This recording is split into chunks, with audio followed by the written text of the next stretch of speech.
You're listening to The Zone, ESPN Radio, 1600 AM, Cedar Rapids. We now leave our network programming to bring you the following special sports presentation. Cedar Rapids Kernels at the good times roll. Play ball! Are you ready to let the good times roll? Are you ready for Kernels baseball? The Zone, ESPN Radio, 1600 AM, and the Class A affiliate of the Anaheim Angels welcome you to Cedar Rapids Kernels Baseball. Now in his 9th season as the voice of the Kernels, here's John Rogers. Cedar Rapids Kernels at the good times roll. It's Easter Eve, and the Kernels and Peoria Chiefs are playing the rubber game of a 3-game series on this Saturday afternoon. The sun is shining brightly. A light breeze is blowing from left to right. The skies are blue, and the Kernels hope to rebound from a 7-2 loss last night to Peoria following our opening night win here on Thursday night, 6-5 in 11 innings.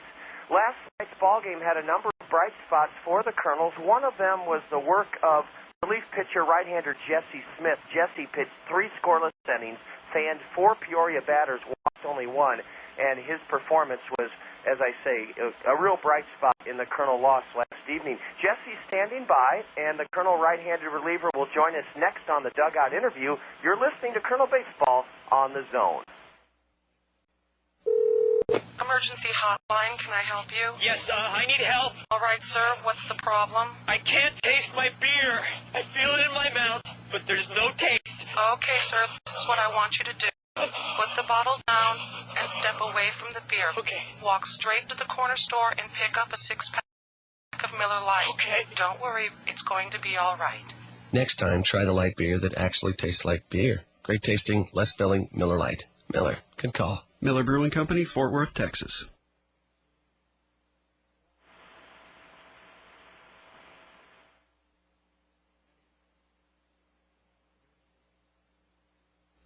Quiznos Kernels Kids Club members. Did you know that your Quiznos Kernels Kids Club membership card is good for more than just great deals at the ballpark? That's right.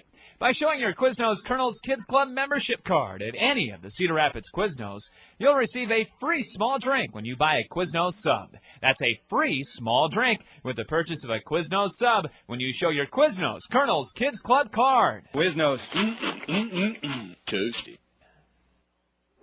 Colonel right-hander Jesse Smith will talk about your wonderful performance in last night's ball game in a moment, but as we were riding up the elevator for this dugout interview, you have a very interesting background in that you didn't take the normal path to professional baseball. Right.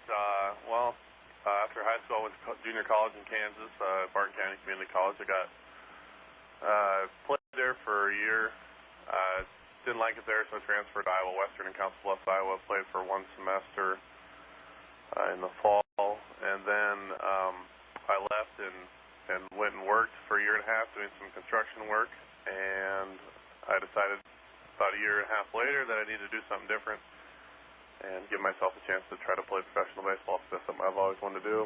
So I went back to school at Illinois Valley Community College and had a good spring, and ended up getting drafted by the Angels in the 6th round, so it's pretty awesome. It's all worked out for you well, Jesse, and I'm glad you shared that story, because a number of young people, and by young I mean between the ages of 18 to 23, they don't have it all figured out at that age. In other words, when I'll ask some kid your age what their major is in college, they're not sure. I know a lot of kids that go the route you did, junior college, then stop school for a while like you did, and it's something that I think a guy my age who's old enough to be your dad has to realize, that it's the natural path for someone is to find their own way. There isn't any blueprint or cookie cutter that works for everybody. You got to listen to your own heart.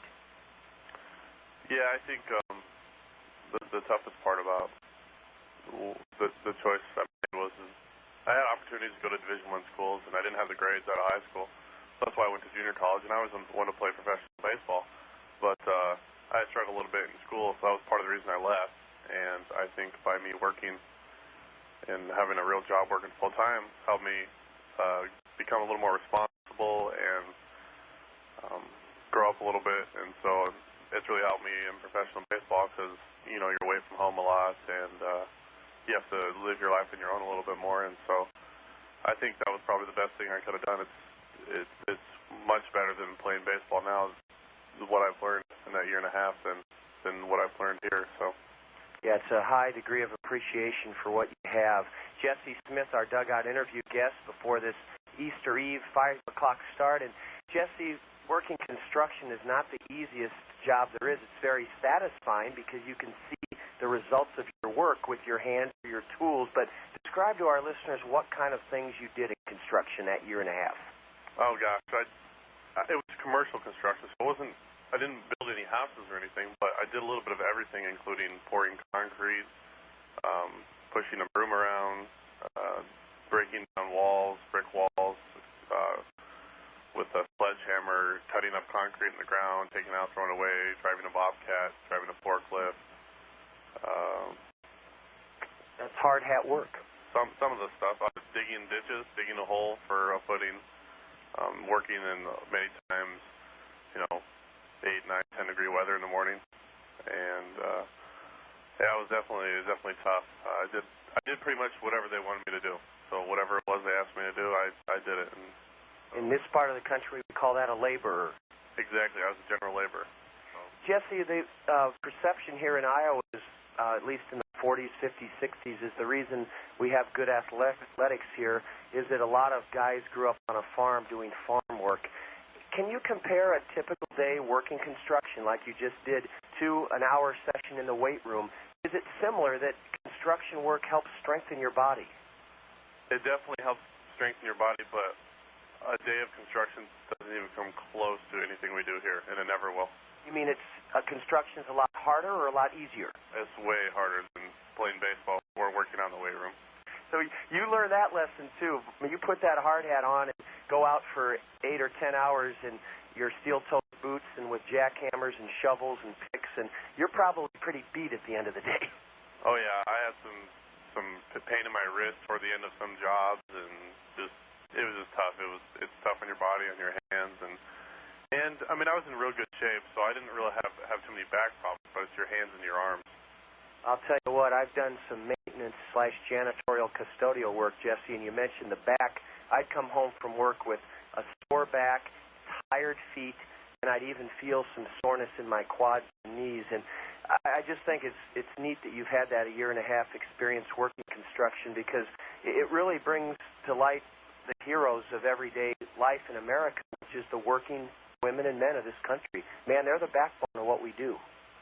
I think one thing that I take a lot of pride in is when I was working, one of the reasons I think I was able to stay healthy is the fact that some days after an 8-hour day at work, I would go work out to make sure I'd go run on a treadmill or go lift weights to make sure I was staying healthy, because I knew I'd get that opportunity to try to play professional baseball again. I didn't know when it would come, but I knew that I would get that opportunity and I wanted to take advantage of it. So I made sure that I was keeping on top of my, keep my strength up and my back and all those things that break down when you work a long day. Yeah, you were ready when the call came. Interesting background for Colonel reliever Jesse Smith. He spun 3 scoreless innings, fanning 4 last night, and Jesse's our dugout interview guest on this night before Easter. A final word with the Colonel right-handed reliever Jesse Smith in a moment. You're listening to Colonel Baseball on the Zone.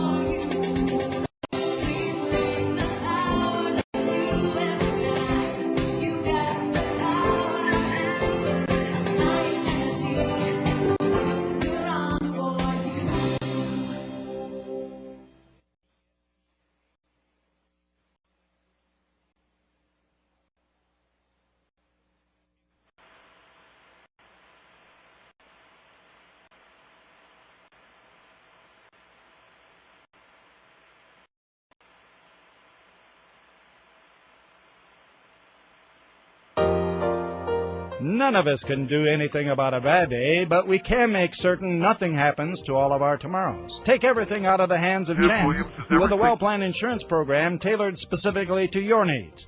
Phil Andrews, your local Pekin insurance agent at Weidenhammer Andrews Agency, is an expert in insurance matters. Phil Andrews will develop the right insurance plan for your home, car, business, and life. Depend on Phil Andrews, your hometown professional with Pekin Insurance.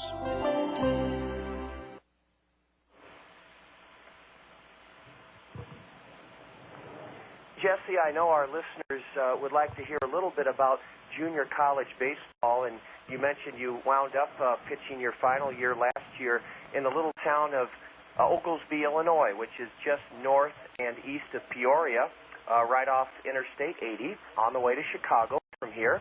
And we have a wonderful baseball program in our backyard, Kirkwood Community College. Could you tell us a little bit about who you played in the junior college ranks and how you would rate the competition? At Illinois Valley.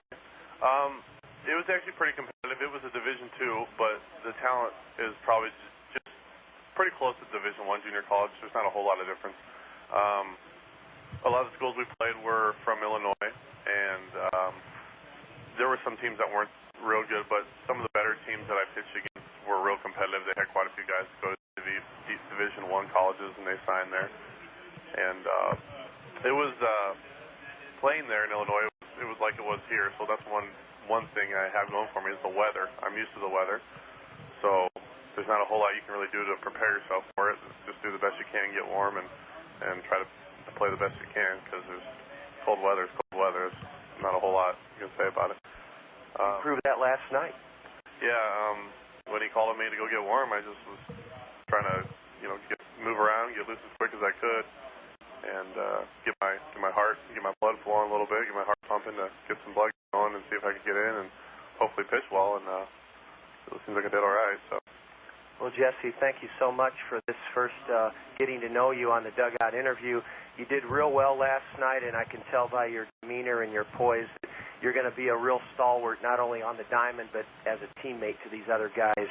Jesse Smith, our dugout interview guest. Jesse, one of the places that your host family, the Hasselbrinks, will show you the way to are any of our area local Zio Giono's Italian spaghetti houses. It's great Italian food, Jesse, for very, very good prices. In fact, their slogan is so much good for so little money at Zio Giono's.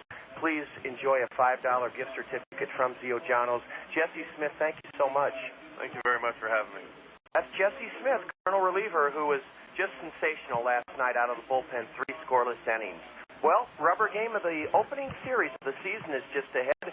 Kernels won here Thursday night in extra innings, dropped last night baseball game, a 5 o'clock start this evening. I'll have the starting lineups when we return. You're listening to Kernel Baseball on the Zone. The Crown Plaza 5 Seasons is Cedar Rapids' exclusive downtown hotel. Make plans to experience a spectacular view from the top of the 5 restaurant. Start your day off with us for breakfast, or make a lasting impression on your business associates by treating them to our signature lunch buffet that changes daily.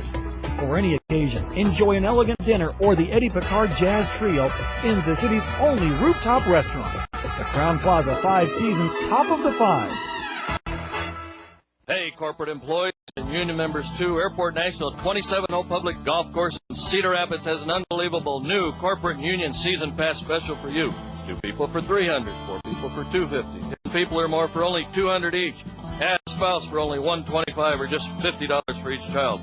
Airport National Public Golf is now accepting new corporate, charity, and church golf outings and leagues starting as low as only $11 per person.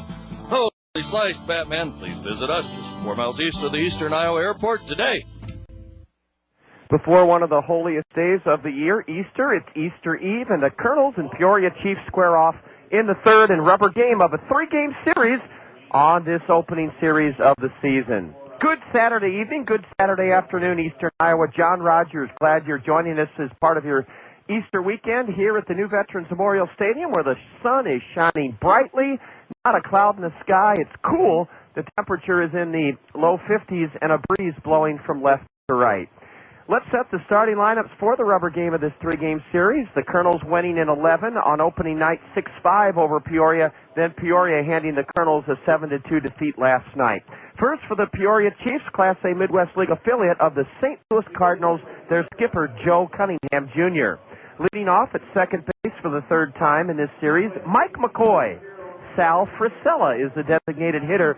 Frisella seeing his first action in the series bats second for Peoria. Cody Harther in left field. Harther homered last night. Cody's in left field batting third. The Peoria cleanup batter homered here in the first game of the series Thursday night. Terry Evans in center field. Big John Santor is at first base. He'll bat fifth for the Chiefs. The visitors' right fielder is Tyler Parker in right field. He's hitting sixth. Batting seventh, Matt Dreyer at the hot corner. Matt Pagnazzi will catch and hit eighth for Peoria. And batting ninth at shortstop, Milko Jaramillo. Pitching for Peoria this evening is Kyle McClellan. McClellan is a 6'2", 185-pound right-hander. Kyle McClellan, just 19 years old, drafted by the Cardinals from the St. Louis suburb of Hazelwood, Missouri. Kyle McClellan, 19-year-old right-hander, in his second year of pro baseball, or third year, that is, still just 19 years old. That is the lineup for the Peoria Chiefs. Allen Motor Company on this Easter Eve is now proud to bring us the Allen Motor Company Kernel starting lineup. Allen's spring cleanup sale is in full gear now, Kernel fans. And let me give you just three examples of the spring cleanup sale savings going on now at Allen Motor Company. 2003 Oldsmobile Aleros starting at just $9,995 at Allen Motor Company during their spring cleanup sale. How about those PT Cruisers? You know how popular those are. 2001 PT Cruisers, just $9,969 at Allen's during their spring cleanup sale. And a final value to share with you, 2000 Oldsmobile Silhouette. A 2000 Oldsmobile Silhouette priced at under $15,000, just $14,995. Right now at Allen Motor Company during their spring cleanup sale. Allen's is open late on Monday night until 9 o'clock. So head on out to their beautiful new campus, Allen Motor Company, I-380 and Boyson Road, exit 25 in Hiawatha. Here's the Allen Motor Company Kernel starting lineup for the third straight game.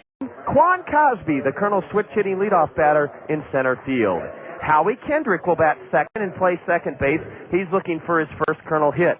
Batting third for the Kernels is shortstop Brandon Wood. The cleanup batter is third baseman Matt Brown. Matt Brown bats cleanup and plays third base in the Allen Motor Company Kernel starting lineup. The Kernel catcher is Bobby Wilson. Bobby Wilson was the DH last night. He's the catcher this evening. Matt Pauley will bat sixth. Pauley bats sixth, and he's in left field. Blake Balcom is the right fielder in the Allen Motor Company order. He'll hit seventh. Caleb Mayer, the designated hitter, will bat eighth. And batting ninth, a fan favorite from a year ago, making his first start of the season at first base, Matt Abram. On the hill for the Kernels, another stalwart from last season's Kernel Ball Club, 21-year-old southpaw, Micah Posey. Micah was picked in the 15th round by the Angels in 2001. Last year, here is a Kernel. Micah Posey was 8-6 in 20 starts. Micah Posey, a 6'5", 220-pound lefty, on the mound for the Kernels this afternoon. That's our look at the Allen Motor Company Kernel starting lineup. Anderson Brown Eye Care brings us the umpiring crew. It's Nick Monaco behind the plate and his partner on the Anderson Brown Eye Care umpiring crew, Jesse Redwine. Before the Kernels toss their Liberty Bank baseballs up into the stands, and by the way, we do have to remind our staff that the Liberty Bank baseballs are to be placed one bucket in front of the home dugout, one bucket in front of the visiting dugout. So if we can get those buckets dispersed for the Liberty Bank tossing of the Liberty Bank welcome balls, we'll get that going. I see them down there ready to go, and the Kernels, of course, love tossing out the Liberty Bank welcome autograph balls from in front of their dugout, and the visitors enjoy it as well, the Peoria Chiefs. And we're getting those buckets hopefully put in the right place now. Now, before the Kernels do take the field, let's share some scores with you from this afternoon on the State Farm Major League Scoreboard. It's brought to you by State Farm Insurance agents Gary Schubat, Lanny Peterson, Al Shetler, and Dale Thompson. This afternoon on the State Farm Major League Scoreboard, in the American League, it was the White Sox whipping the Yankees for the second straight time. Chicago 7, New York 3 in the American League at Yankee Stadium. The Twins derailed the Tiger Express today at Comerica Park. Minnesota 10, Detroit 5. In 10 innings, Kansas City, playing at Kauffman Stadium, outlasted Cleveland 7-6. And let's see where that Seattle-Oakland game is right now. They're playing this afternoon. They're in the 6th inning, and in Oakland, the Mariners are on top of the A's, 1-0 in the 6th inning. Tonight in the American League, the Orioles and Devil Rays meet at Tropicana Field in Tampa, St. Petersburg actually. The Red Sox host Toronto, and our parent club, the Anaheim Angels, are playing the Texas Rangers at the ballpark in Arlington. 2 finals from this afternoon in the National League on the State Farm Major League scoreboard. It was Cincinnati trimming the Pirates 3-1 this afternoon well, now all these corporate names are getting to me, not Synergy Field, but the new stadium in Cincinnati. I'll think up Great America Ballpark. Boy, these corporate names will trip you up every now and then. Cincinnati 3, Pittsburgh 1 at Great America Ballpark. And at Milwaukee's Miller Park, it was the Brewers toppling the Astros 6-1 this afternoon. Hey, there go those Liberty Bank Kernel autograph baseballs being tossed up into the stands, and fun being had by all as Liberty Bank treats the fans to a warm welcome. And that's needed here this afternoon because even though the sun is shining, there is a brisk breeze blowing from the left field foul pole toward the right field foul pole, and thus it's making for a rather cool start to this Easter Eve ball game. Elsewhere, later on tonight in the National League on the State Farm Major League scoreboard, it's the Phillies taking on the Marlins in Miami. In San Juan, Puerto Rico, Montreal's the home team. They host the Mets. The Cubs in Atlanta clash at Turner Field this evening. In Phoenix, it's the Cardinals, the parent club of our opponent, the Peoria Chiefs. The Cardinals take on the Diamondbacks. San Diego, in their beautiful new ballpark, Petco Field, hosts San Francisco, and the Rockies play the Dodgers at Chavez Ravine. That's our complete look at the State Farm Major League scoreboard. The Cost Cutters Dream Team is making its way toward their Kernel Cost Cutter comrades. They'll be taking the field with those Kernels, and thank goodness those Cost Cutters Dream Team members are all bundled up so they don't get too cold. They're being matched up with their Kernel counterparts. The Cost Cutter Dream Team taking the field with their Kernel partners. There they go, out onto the diamond. Boy, those kids look good, those Cost Cutter Dream Team kids. Every Kernel has a Cost Cutter Dream Team partner, and out to the diamond they go. We're going to pause here for a moment to honor America on this Easter Eve, and with our thoughts and prayers with our great service women and men fighting the war on terror in Iraq and Afghanistan, let's pause with Sue Sample singing the Star-Spangled Banner. Many soldiers have made great sacrifices for our freedom and our American flag. Please stand and pay tribute to our flag as Wendy presents our national anthem. Now, ladies and gentlemen, would you honor America by joining in the singing of the national anthem that's being performed this afternoon by Sue Sample. Oh, say, can you see by the dawn's early light what so proudly we hailed at the twilight's last gleaming, whose broad stripes and bright stars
banner performed by Sue Sample here at the new Veterans Memorial Stadium. Everybody bundled up. Brisk wind is chilling things down quite a bit on this Easter Eve rubber game of a 3-game series, the Kernels and the Peoria Chiefs.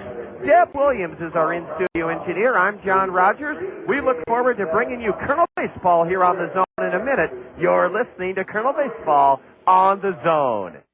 Toyota Financial Services of Cedar Rapids understands the importance of reading in the lives of our community's children. That's why they're proud to fund the 6th annual Toyota Financial Services Kernel Summer Reading Program. The generous support of Toyota Financial Services will result in Kernel players conducting a record 32 elementary school assemblies this spring to encourage girls and boys to read throughout the summer. Their reading accomplishments will be recognized by Toyota Financial Services with fabulous rewards. Toyota Financial Services, a true hero to the Kernels and the youth of our community.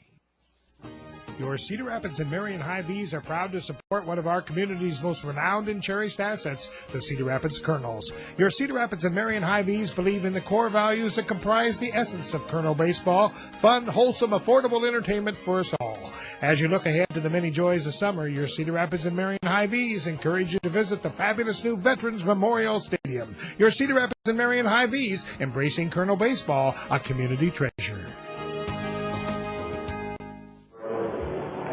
We sure wish we could turn the temperature up a few notches and calm the wind down, but we take what we have and let's count our blessings. It's dry, it is sunny, and yes, it is windy and chilly. But we're playing Game 3, the rubber game of a 3-game series to open the season. Micah Posey, who was terrific as a Kernel starter last year. Micah in 20 starts pitched 100 innings. Check that, 110 innings. Only gave up 100 hits in those 110 innings. Micah Posey posted a sterling mark of 8-6 and an ERA of 3.34. He is the Kernel starter this afternoon. The Kernels have an infield of Matt Brown at third, Brandon Wood the shortstop, Howie Kendrick at second, and battling Bright Sun at first, getting his first start, Matt Abram.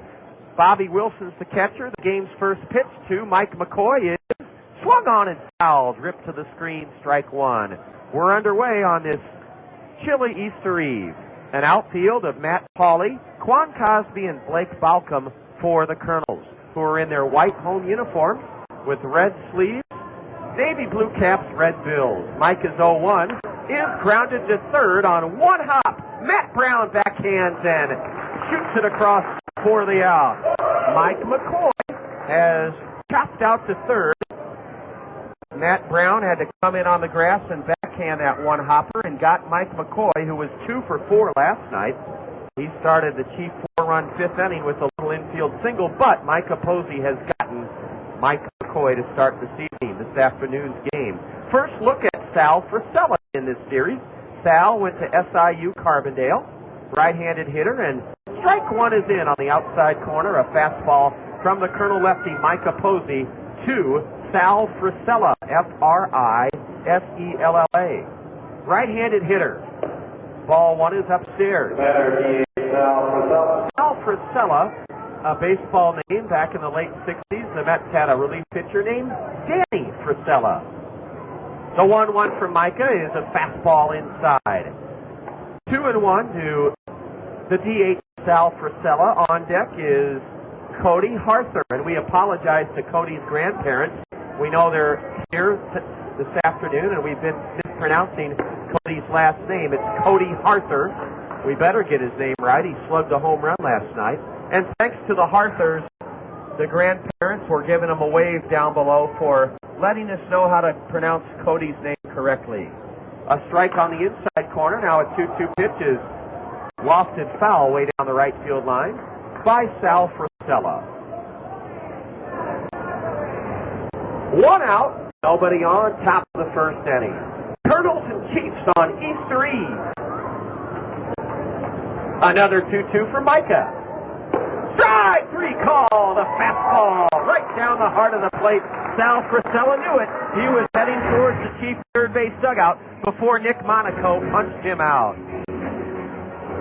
Micah Posey, wearing his trousers down low, barely exposing any of his red Kernel socks.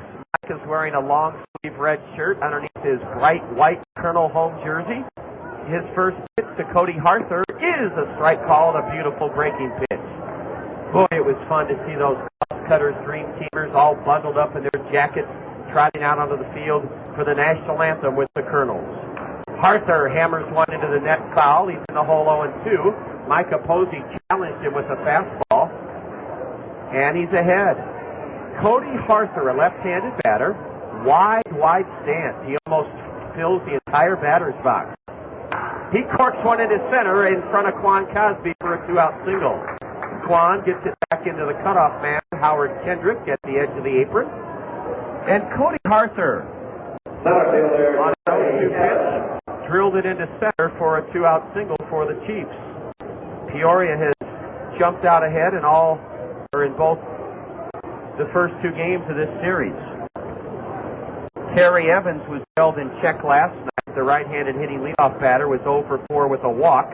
He homered in the first inning against Rafael Rodriguez in the series opener and season opener here Thursday night. A high, deep drive to center. Quan drifting way back in front of the warning track. Quan Cosby makes the catch.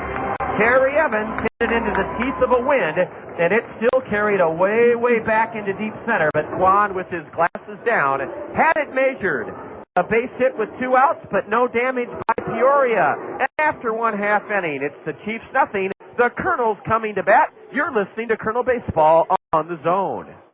At Zimmerman's, we believe that the voice of the customer speaks the loudest. Let's hear what our customers have to say. We chose Zimmerman because our family has been buying cars.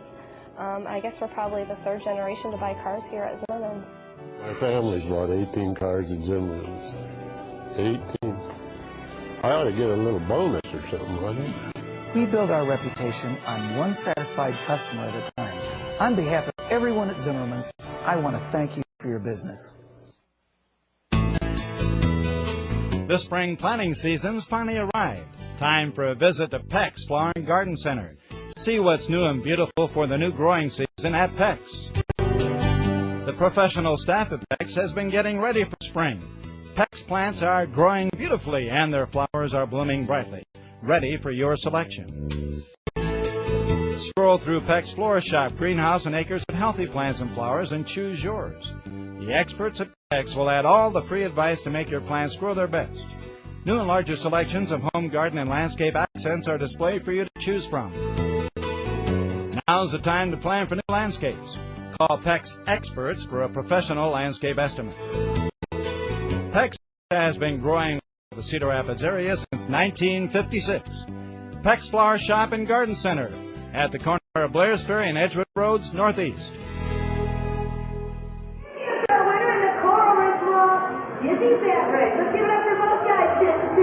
Micah Posey surrendered a 2-out single to Cody Harther in the top of the first, but got the cleanup batter, Terry Evans, the sky to deep center. So the Kernels and Chiefs are scoreless as we go to the bottom of the first. Right-hander Kyle McClellan, a 19-year-old from Hazelwood West High School. That's just outside of St. Louis.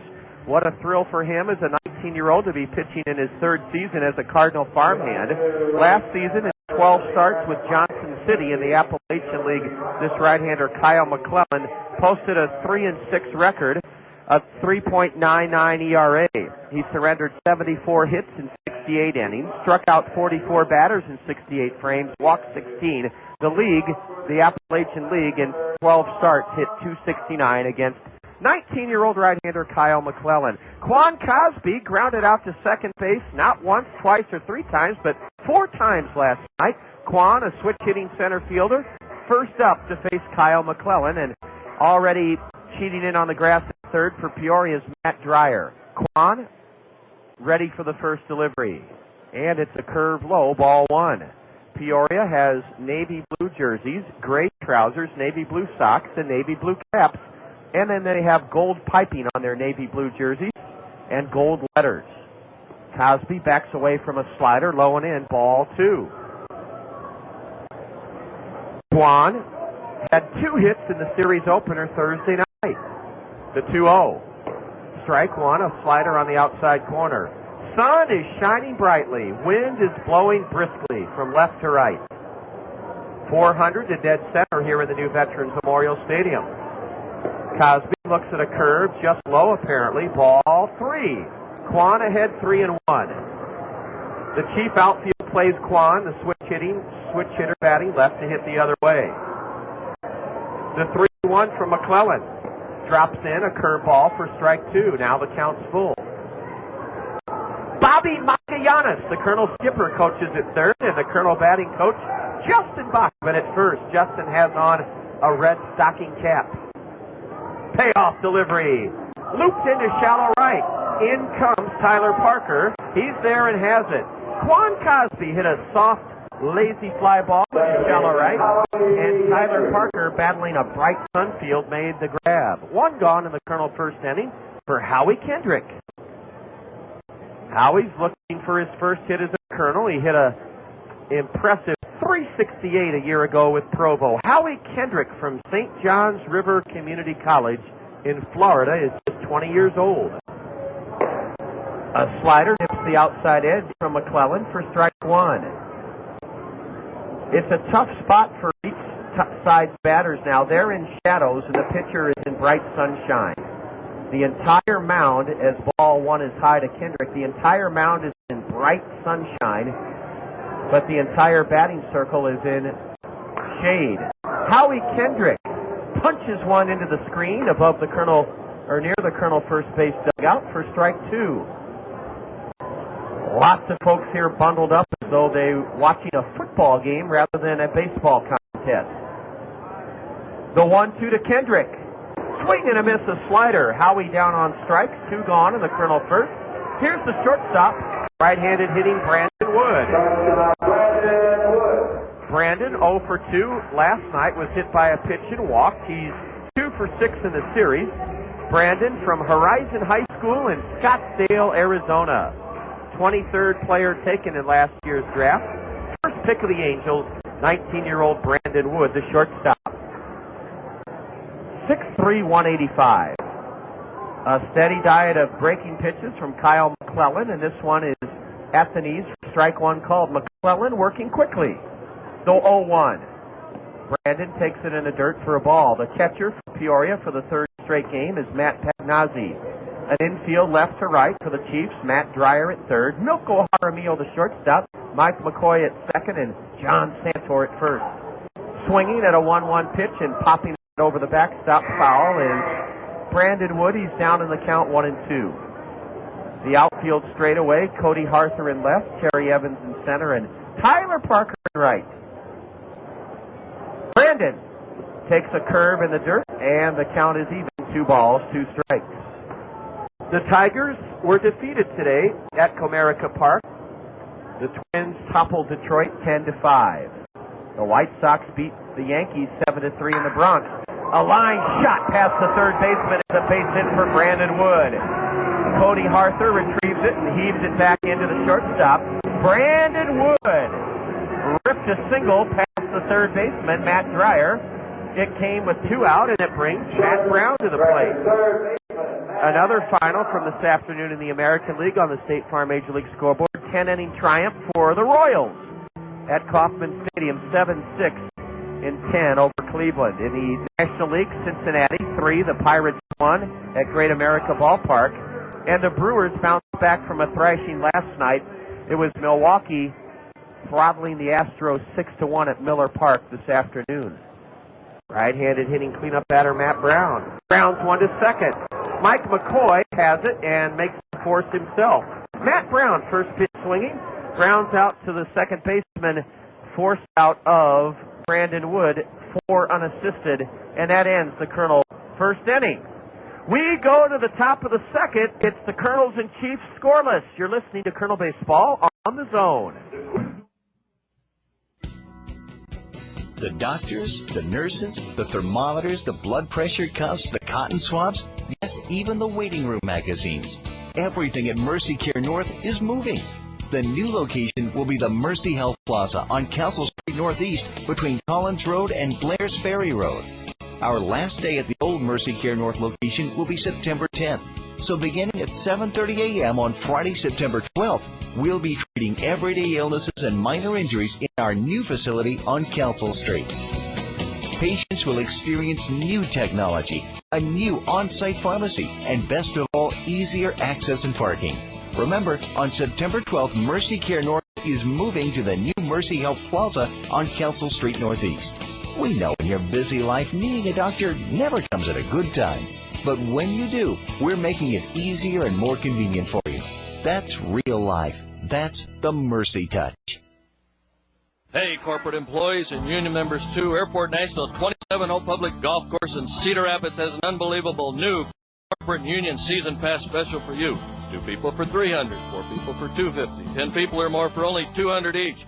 Add a spouse for only $125 or just $50 for each child. Airport National Public Golf is now accepting new corporate, charity, and church golf outings and leagues starting as low as only $11 per person. Holy sliced, Batman. Please visit us just 4 miles east of the Eastern Iowa Airport today. No score as we go to the second on Easter Eve. No game tomorrow. Certainly hope you'll enjoy the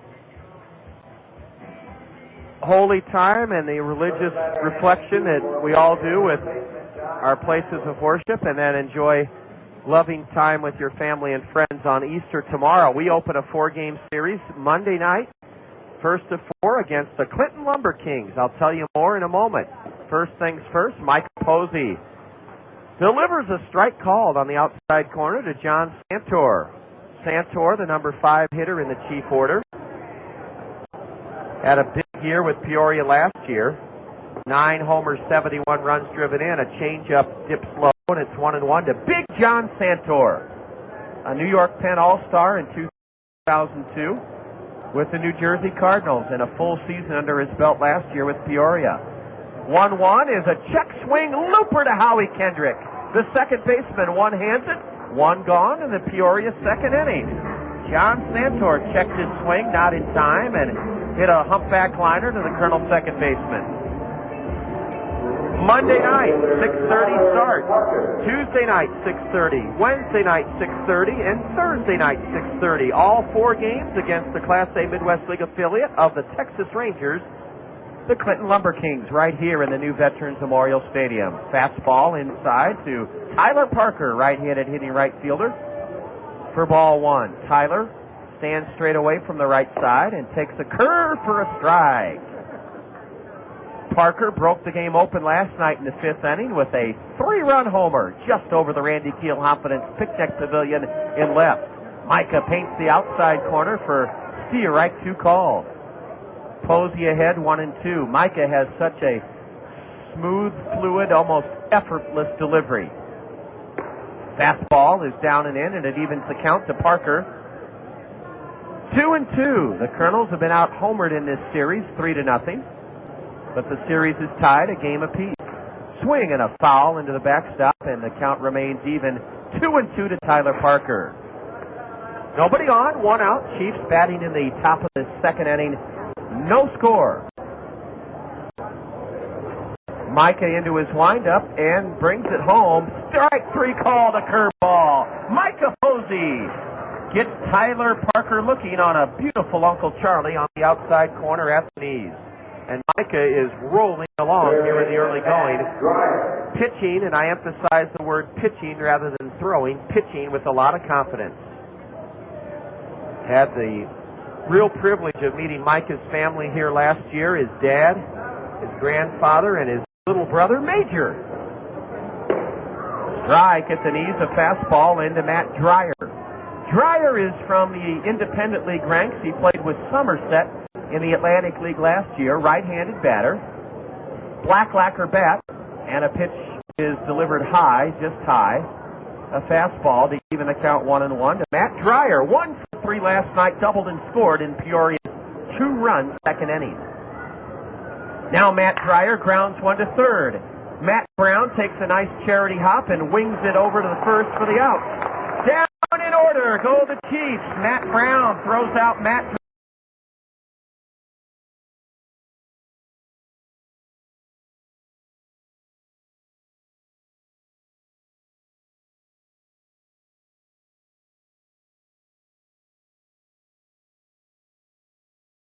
Dreyer to end the top of the second.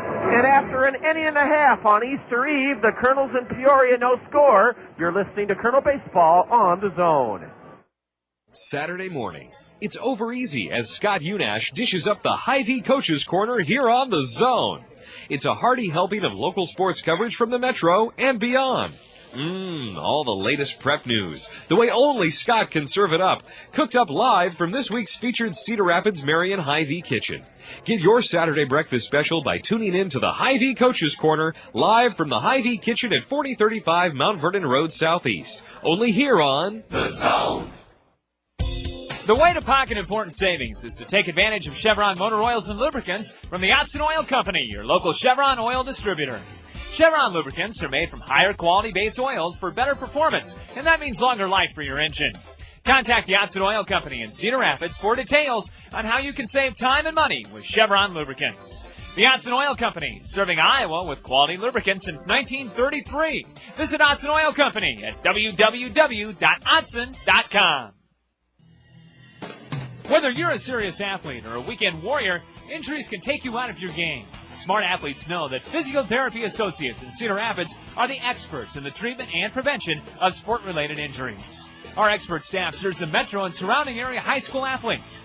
Physiotherapy Associates of Cedar Rapids, the smart choice in sports medicine. Call us at 398-1569. That's 398-1569. We'll get you back in your game today.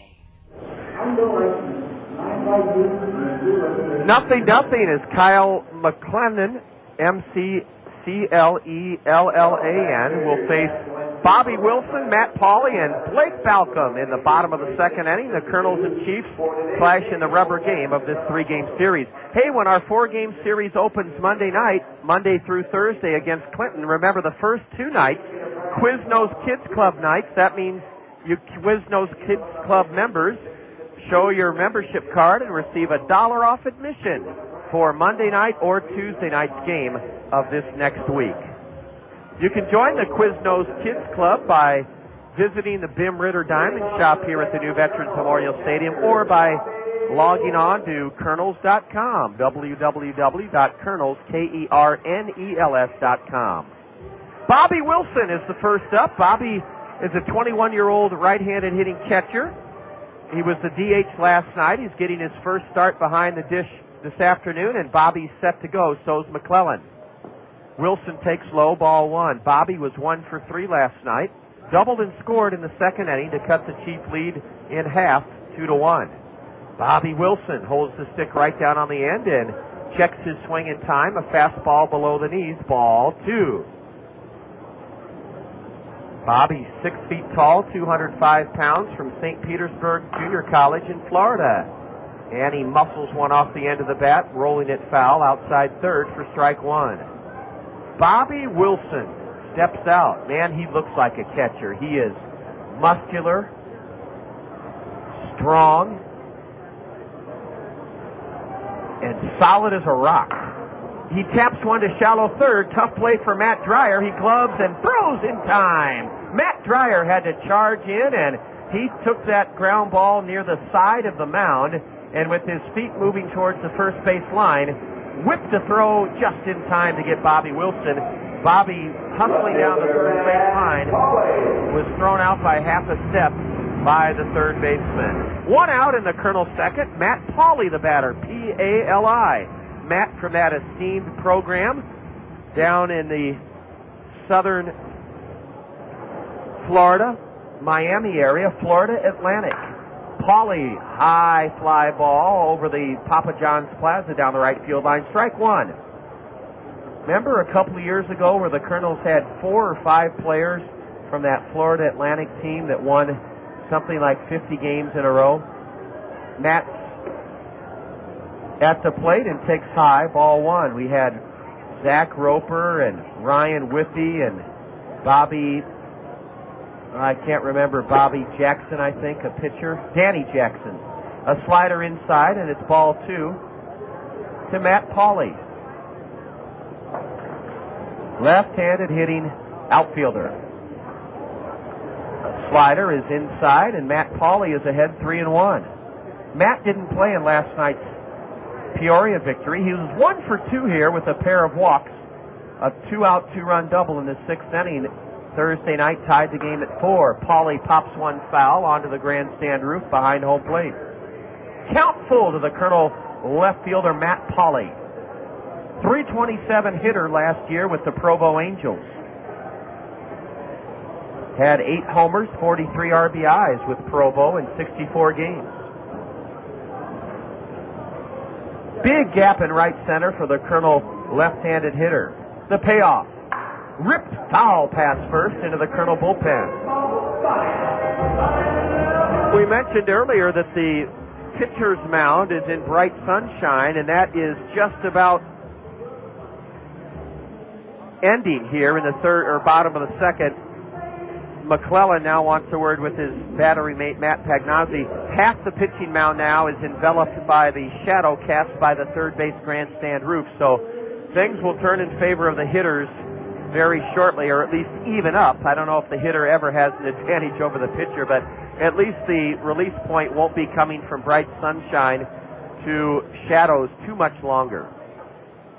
Kyle McClellan is into his windup. His pitch is grounded into right field. A one-out single for Matt Pauly. Tyler Parker relays it into the cutoff man. Matt Pauly has a one-out single, grounding one sharply to the right of the first baseman, John Sandor, into right field. Second hit for the Colonels. 1-on, 1-out for Blake Balcom in this scoreless game, bottom of the second. Blake Balcom didn't play last night.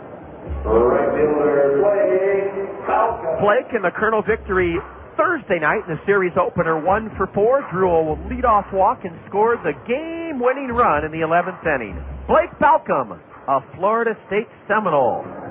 That's the same school that produced J.D. Drew, Florida State. A breaking ball is downstairs.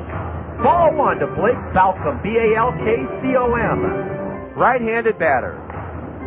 5th round pick by Anaheim last year. Blake hit .290 with Provo. Stands straight away from the right side, wears his red socks up high. And skies one high on the infield. Shading his eyes from the sun, infield fly rule in effect. Mike McCoy. Mike staggers, but makes the one-handed catch. Blake Balcom hit it high in the air to the right side, and Mike McCoy brought it down at second for the second out of the inning. Caleb Mayer was outstanding at first base last night. Also at the plate, Caleb had 2 of the Colonel 5 hits. He'll try to chase home Matt Pauly from first, or at least continue this Colonel second inning. I can't get over, as Caleb swings and misses at a sinker, strike one, how radically different Caleb Mayer's batting stance is this year than it was a year ago. Last year, Caleb had a wide open stance. This year, he stands straight away and has very, very little movement in his swing. His hands are absolutely still. Checks his swing, a pitch in the dirt for ball 1. Good stop by Matt Pagnozzi. Prevented Matt Pauly, the go-ahead run, from going to second base. Colonels nothing, Chiefs nothing, bottom of the second inning. From the stretch, Kyle McClellan set at the letters. A deep drive into left center, way back Terry Evans, he's there and has it. Oh, Caleb Mayer crushed that pitch, but it sailed out to Terry Evans to end the Colonel's second inning. Mayer hit it right on the nose for the last out. No runs in the second for the Colonels, a one-out single, no chief errors. The Colonels strand their second of the afternoon, and after 2, it's Colonels nothing, Peoria nothing. You're listening to Colonel Baseball on the Zone. Congratulations on buying your new $24,000 car. Oh, wait, you signed the contract, didn't you? Congratulations on owning your new $16,000 car. Sir? Sir? He's fainted. It seems criminal, doesn't it? The value of a new car drops by 1/3 the minute you sign for it. You haven't even put a slushie in the cup holder yet, and thousands of dollars have just floated away. But you're smart. You've learned the value of buying a young used car. But where do you go? Who do you trust? Well, come see us. We're Select Auto Group, a great way to buy a pre-owned car. For one thing, we don't have salespeople. You deal directly with the owners who make the decisions. This gives you the best price right away. And at Select Auto Group, we pride ourselves on honesty and integrity. No pressure, no hijinks. Plus, we offer extended warranties up to 100,000 miles and a full service department to back them up. You'll find us at 1st Avenue and 8th in Cedar Rapids and 7th Avenue and 6th in Marion. Select Auto Group, a great way to buy a pre-owned car. Papa John's pizza, it's so good. Better is best, that's understood. Better call Papa John's tonight. Better call Papa, he's got it right. Better ingredients, better pizza. Papa John's. Attention baseball fans, call your local Papa John's for our home run special. Get a large pizza with up to 3 toppings of your choice for only $9.99. Papa John's. Better call Papa.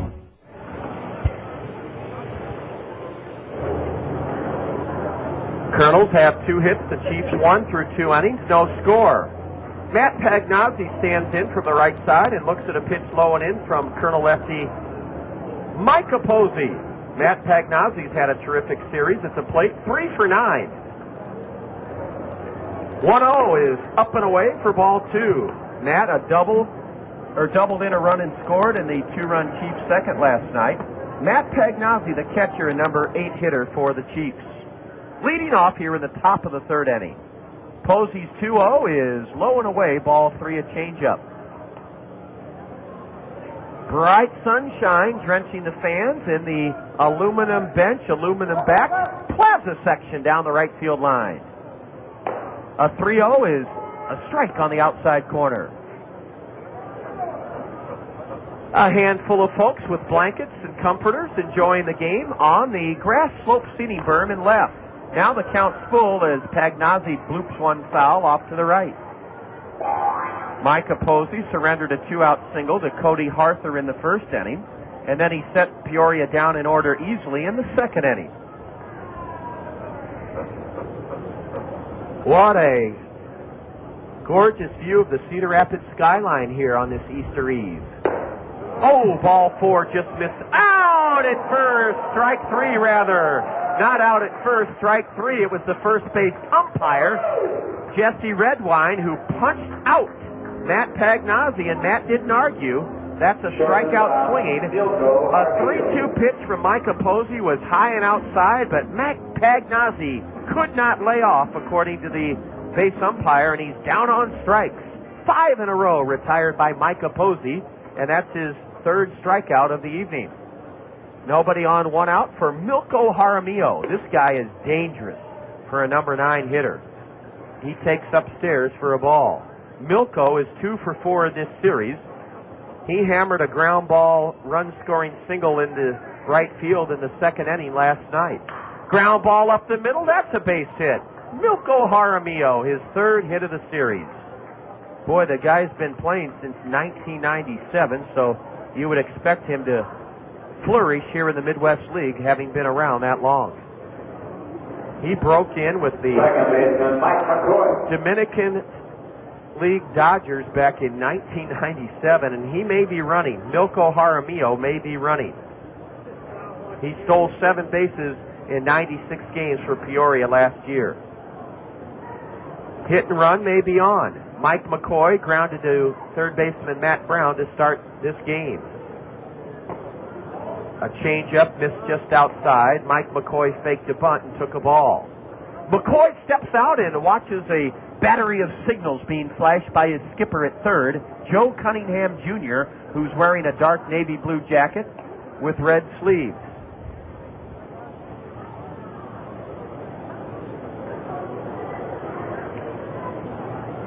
Outfield straightaway for the Kernels. McCoy waits, a throw to first, and Jaramillo is back standing up.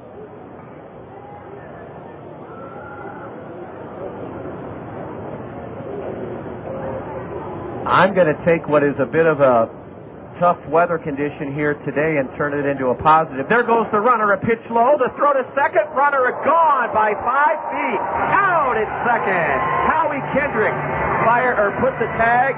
Bobby Wilson fired a perfect peg down to second. It was a box bunt and run, and a caught stealing goes 2-4. 2-4. Bobby Wilson to Howie Kendrick, and Jaramillo didn't even slide. In fact, he was tiptoeing and slowing down as he went to second base. Out by 5 feet. It went 2-4. 2 gone in the Chief third inning. Now a fastball down and in. Ball 2 to the batter. 2-1 to Mike McCoy. As chilly as it is on a day like today with that breeze blistering the fans in the stands, here's a pitch. Look out. Tomahawk foul. Somebody brave enough to throw a bare hand out at that one, but I bet they'll want a bag of ice now. As chilly as it is here today, remember this. When it's hot and muggy in July and August, this ballpark stays pretty cool because of that wind factor. There's always a light breeze blowing through here. Slapping one foul upstairs to the right. To remain in the hole, or to remain even in the count 2-2 is Mike McCoy. No score, top of the third. Strike 3 called! Mike Capozzi with his 4th strikeout of the game. Mike Capozzi is throwing aspirin tablets. He looks dynamite here this afternoon. After a 1-out single, a man caught stealing, and Micah with his 4th strikeout of the game. No runs in the third for the Chiefs. 1 hit, no Kernel errors. Peoria leaves the bases empty. After 2.5, the Kernels and Chiefs are still scoreless. You're tuned to Kernel Baseball on the Zone. Knowing who you are is important. At Kirkwood Community College, we know who we are. We are accessibility. We are quality. We are opportunity. We are community. Who are you? We can help you learn. Kirkwood.edu.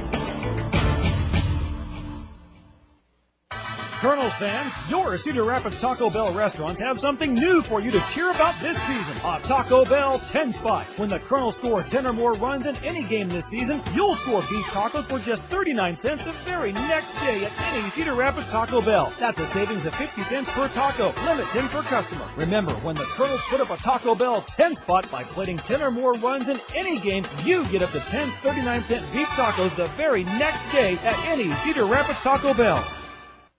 At Zimmerman's, we believe that the voice of the customer speaks the loudest. Let's hear what our customers have to say. We chose Zimmerman because our family has been buying cars. I guess we're probably the 3rd generation to buy cars here at Zimmerman's. My family's bought 18 cars at Zimmerman's. 18. I ought to get a little bonus or something, wouldn't I? We build our reputation on one satisfied customer at a time. On behalf of everyone at Zimmerman's, I want to thank you for your business. The rubber game of this 3-game series between the Kernels and Peoria is rolling right along. We go to the bottom of the third, and Matt Abram, who showed real flashes of greatness last year as a Kernel, this guy has so much going for him.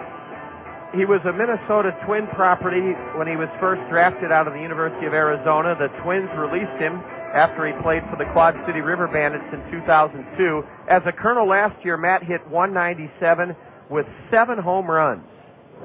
Ground ball foul, mash pass first. Abram broke his bat. Abram is one of those guys, well, a lot like a Sean Wooten, who played here as a Kernel in 97. Wooten, of course, played for our world champion Angels in 2002, and Anaheim didn't tender Sean a contract, so now he's a valuable member of Larry Boa's crew in Philadelphia. And what Wooten can do is catch, play third, and play first, and that's exactly what Matt Abram can do. Abram can catch, play third, play first, and DH. And what a guy to have on your ball club. Matt Abram, 23 years old, from Scottsdale, Arizona. Right-handed hitter with power. A breaking pitch is low, ball 1, it evens the count. Abram in his first action of the year.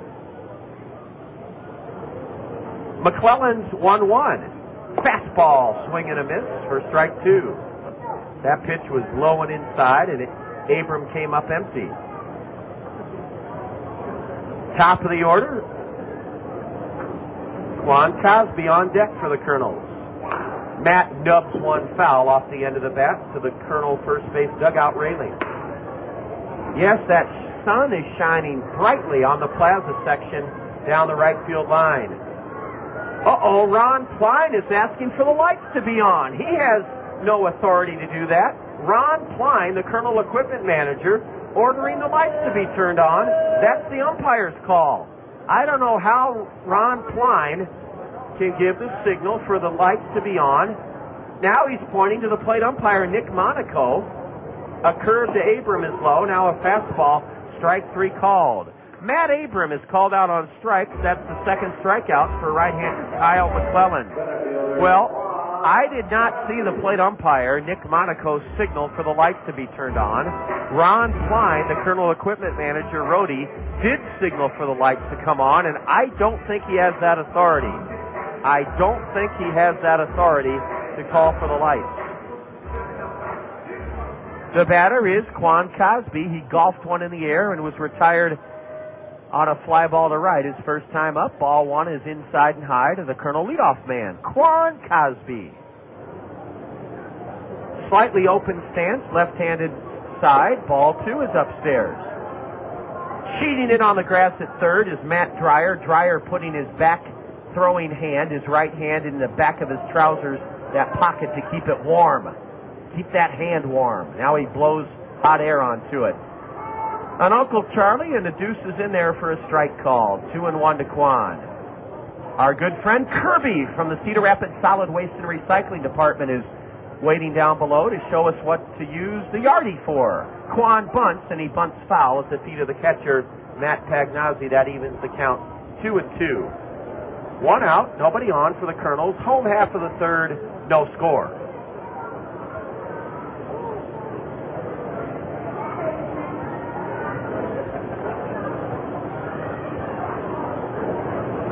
Quan waits for the 2-2 offering. It's headed home. Ground ball fair past third, extra bases, probably a triple. Quan is headed to second. He's going to round second and fly to third. Here he comes to third, ahead of the throw. Save! Quan Cosby with his second triple of the year. He grounded it sharply past first into the right field corner. Tyler Parker had no chance to limit Quan to a double. Quan Cosby steamrolled into third. He's there with only 1 out, and the Kernels have a golden opportunity to break on top for the first time in this series. Howie Kendrick is due. Howie's 0 for 9. Quan Cosby has his second triple of the series. Infield in for Peoria. First pitch to Kendrick. Curve, a beauty, strike call. That thing buckled Howie's knees. Quan Cosby with a 1-out triple. He rattled it on the ground past first into the right field corner. McClellan is set at the letters, the 0-1. Line shot into center, over the center fielder's head into the wall. Quan Cosby trots home to make it 1-0 Kernels. Howie Kendrick rounds second and anchors there with a ringing double over the center fielder's head. 1-0 Kernels. Howie Kendrick with his first Kernel hit. He laced a double over the head of Terry Evans in center, and extra base hits have put the Kernels ahead here in the third inning. 1-0. Howie Kendrick with his first hit as a Kernel, and I mean, he lashed one hard over Terry Evans' head. Howie thought about matching Quan's feat of a triple, but was wise to hang on at second.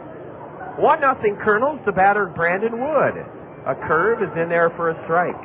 Well, let's get a big inning going here. Kendrick at second with 1 out. Here in the bottom of the third, it's 1-0 Kernels. Brandon Wood singled his first time up. A fastball is high and inside. And it evens the count, 1 ball, 1 strike. 1-0 Kernels. Wood, a right-handed batter. McClellan, a right-handed hurler. A big yellow hammer, and it's low for ball 2. Yes, Kirby from the Cedar Rapids Solid Waste and Recycling Department is an oversized blue recycling box with a big smile and a red cap, and he's standing next to a Yardie down below. Brandon Wood turns on a 2-1 pitch and Grounds it sharply foul down the left field line. The kids scramble for that one, but they're not allowed on the field to get it. Howie Kendrick has staked the Kernels to a 1-0 lead with his first hit, his first RBI of the year. He's at second, a 2-2 count on shortstop Brandon Wood. Wood is ready. A curve drops in for ball 3. That looked awfully good from here. In fact, Kyle McClellan was expressing with his body language some agony at the plate umpire for not calling Brandon Wood out on strikes. The payoff pitch. Strike 3 called, a curveball. That one was good enough, and Brandon Wood is sent packing on a dandy curveball on a 3-2 pitch. Let's see if Matt Brown can come through with a 2-out clutch hit of some sort to drive home the second Kernel run of this inning. Brownie using a two-tone color bat, wearing a pair of white batting gloves. Matt, first pitch swinging in the first inning, wrapped out to the second baseman into a force out. The Peoria right-hander, Kyle McClellan, is 6'2", 185. He's 19 years old. Matt Brown loops one down the left field line. Foul. Foul by 2 feet. Started fair, but hooked foul for strike 1. Come on out. Monday, Tuesday, Wednesday, Thursday night. The ticket number, 896-7560, 896-7560. And enjoy Kernel baseball in mid-April. The temperatures are supposed to climb following tomorrow, Easter Sunday. They're gradually going to come up. And early season baseball is a lot of fun. A lot of bounce in the step of the Kernels because they're so grateful to be playing in this beautiful new ballpark. Brown lays off a curve low and outside, and it's 1-1 to the Kernel cleanup batter, Matt Brown. Howie Kendrick at second. The lights have been turned on here, so maybe Ron Pline, the Roadrunner, has the authority to have the lights turned on. McClellan checks Howie Kendrick at second, now steps off the rubber. A little unusual that Peoria has absolutely no red in their uniforms, yet they're the Class A Midwest League affiliate of the St. Louis Cardinals. The Cardinals' theme or motto this year is red means go, but no red in the chief uniforms. Brown skies one to left, rather deep in front of the warning track. Cody Harther on the track has it. Matt Brown sent it a long way to deep left, but it was hauled in by the left fielder Cody Harther. 1 run in the Kernel third on 2 hits. No Peoria errors, and the Kernels leave 1. We've stranded 3. After 3, Kernels 1, Chiefs nothing. You're listening to Kernel Baseball on the Zone. Hi, this is Dave Town with Five Seasons Transportation and Parking. Do you ever wonder if it's safe to send your child on the bus? It is, and here's a few reasons why. All the buses in Cedar Rapids are equipped with security cameras, so the drivers always know what's happening behind them. The buses also have global positioning systems, or GPS, which means they can be tracked at any time by satellite. Does that surprise you? It shouldn't. Five Seasons Transportation takes safety very seriously, and we've taken many steps to make sure your child will have a safe, easy ride every time they take the bus. Even when your child isn't on the bus, Five Seasons Transportation is helping keep them safe by using pollution-free biodiesel and alcohol fuels, Iowa products that help keep the air clean. And if your child is ever in trouble, they can always flag down a bus for help. I'm Dave Town, and I like to think of the bus as a traveling safety cocoon, motoring along Cedar Rapids streets. And keep in mind, if the bus is that safe and easy for your child, maybe you should think about riding the bus to work. Affordable, convenient, and safe. That's the bus. Ride it. Butterflies in your stomach. You know the feeling, like when you're not sure you found the best loan. Well, set those butterflies free. Talk with a knowledgeable banker at Wells Fargo. Whether you're interested in a home equity loan, mortgage, or auto loan, they can help you find a product that's just right for you, including unique financing options you won't find anywhere else. And every Wells Fargo loan has competitive rates and affordable payment options. So be sure you found the best loan. Call or visit Wells Fargo. Wells Fargo, the next stage. Wells Fargo Bank and Equal Housing Lender. Fine, thank you.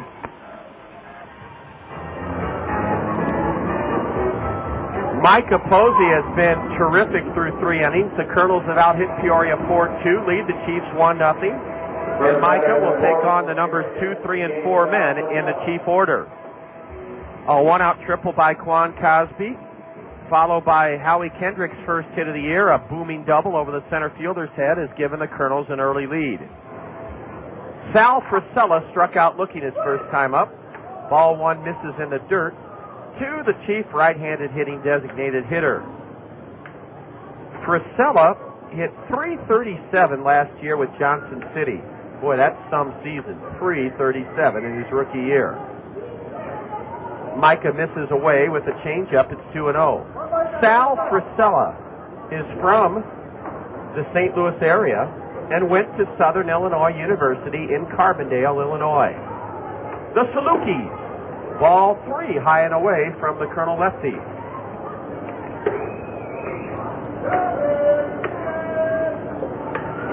Now will Frisella be swinging away?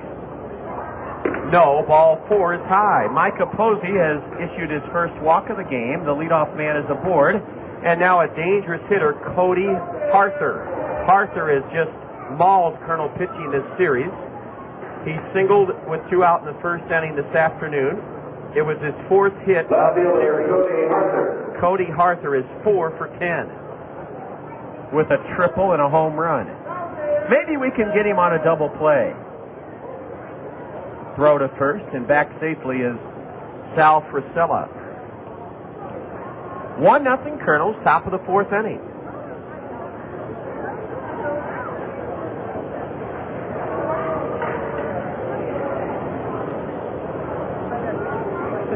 Colonel outfield is playing this left-handed batter Harther straight away. Micah is set. And a throw to first again, and back safely, standing up is Frisella.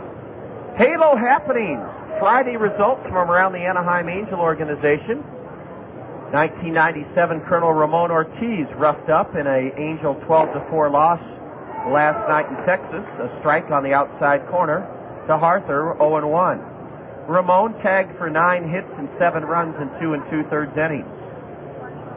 Salt Lake shaded Fresno 6-5. A pitch in the dirt, and the tying run goes to second without a play. That'll be ruled a wild pitch. It just squirted out of Bobby Wilson's grasp and rolled outside the dirt batting circle. So now Peoria all of a sudden has the tying run at second with nobody out. A walk and a wild pitch. That's not a good formula for protecting the lead. Eliminates the double play possibility. Cody Harther. Check swing and a looper back to Micah Posey for the out. Cody Harther was jammed and tried to hold up. The ball ricocheted off the barrel of or off the trademark, broke his bat. A soft liner to Micah Posey. Micah caught it and then whirled and looked Sal Frisella back to second. 1 out here in the 4th inning. Boy, Micah Posey came right up and in on the dangerous Cody Harther, the left-handed batter, and shattered his bat and got him on a check swing comebacker. Now, right-handed hitting Terry Evans at the plate. Takes a strike at the knees, a fastball. In the AAA Salt Lake win last night, Bobby Jenks, former Colonel, struck out 9 in 7 innings, and Dusty Bergman, a left-hander who pitched as a Colonel, went the final 2 innings and notched the win. Curve is low, and it's 1-1 now to Terry Evans, the cleanup batter. 0 for 1. He flew out to center to end the chief first inning. 1-0 Colonels, top of the 4th. The 1-1, instead Posey turns and looks the runner back to second. The runner being Sal Frisella. Arkansas trampled Wichita 9-0. Nick Gourneau had a pair of doubles. The former Colonel Nick Gourneau, 2 doubles. A high fly ball to deep right center. Way back. One-handed by Quan Cosby. Tagging and advancing to third without a play is Sal Frisella. Terry Evans flew out to deep right center for the second out of this 4th inning. Jeff Mathis had 2 hits. Alberto Callaspo had 2 hits in the Arkansas pounding of Wichita, and former Colonel right-hander Richard Fisher. Richard Fisher scattered 4 hits over 5 innings, struck out 5, and Richard Fisher was the winner for AA Arkansas. Rancho Cucamonga suffered a 10-5 loss to Bakersfield. Rancel Melgarejo had a couple of hits, including a home run. Rancel had 3 RBIs, but Rancho Cucamonga lost. Eric Ibar, Greg Porter each had a couple of hits. A strike to John Santor on the inside corner. Micah Posey is working from the stretch with the tying run at third. Ball 1, high and away, a fastball. Kernels trying to protect a 1-0 lead here in the top of the 4th inning.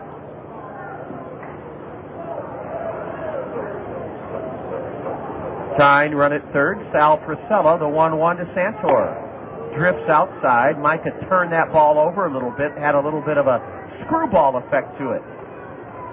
Santor led off the second by popping out to Howie Kendrick on a check swing.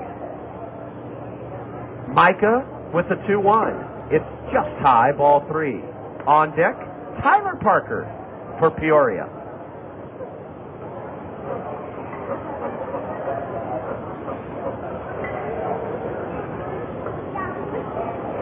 Look out here. Santor sitting on a 3-1 count.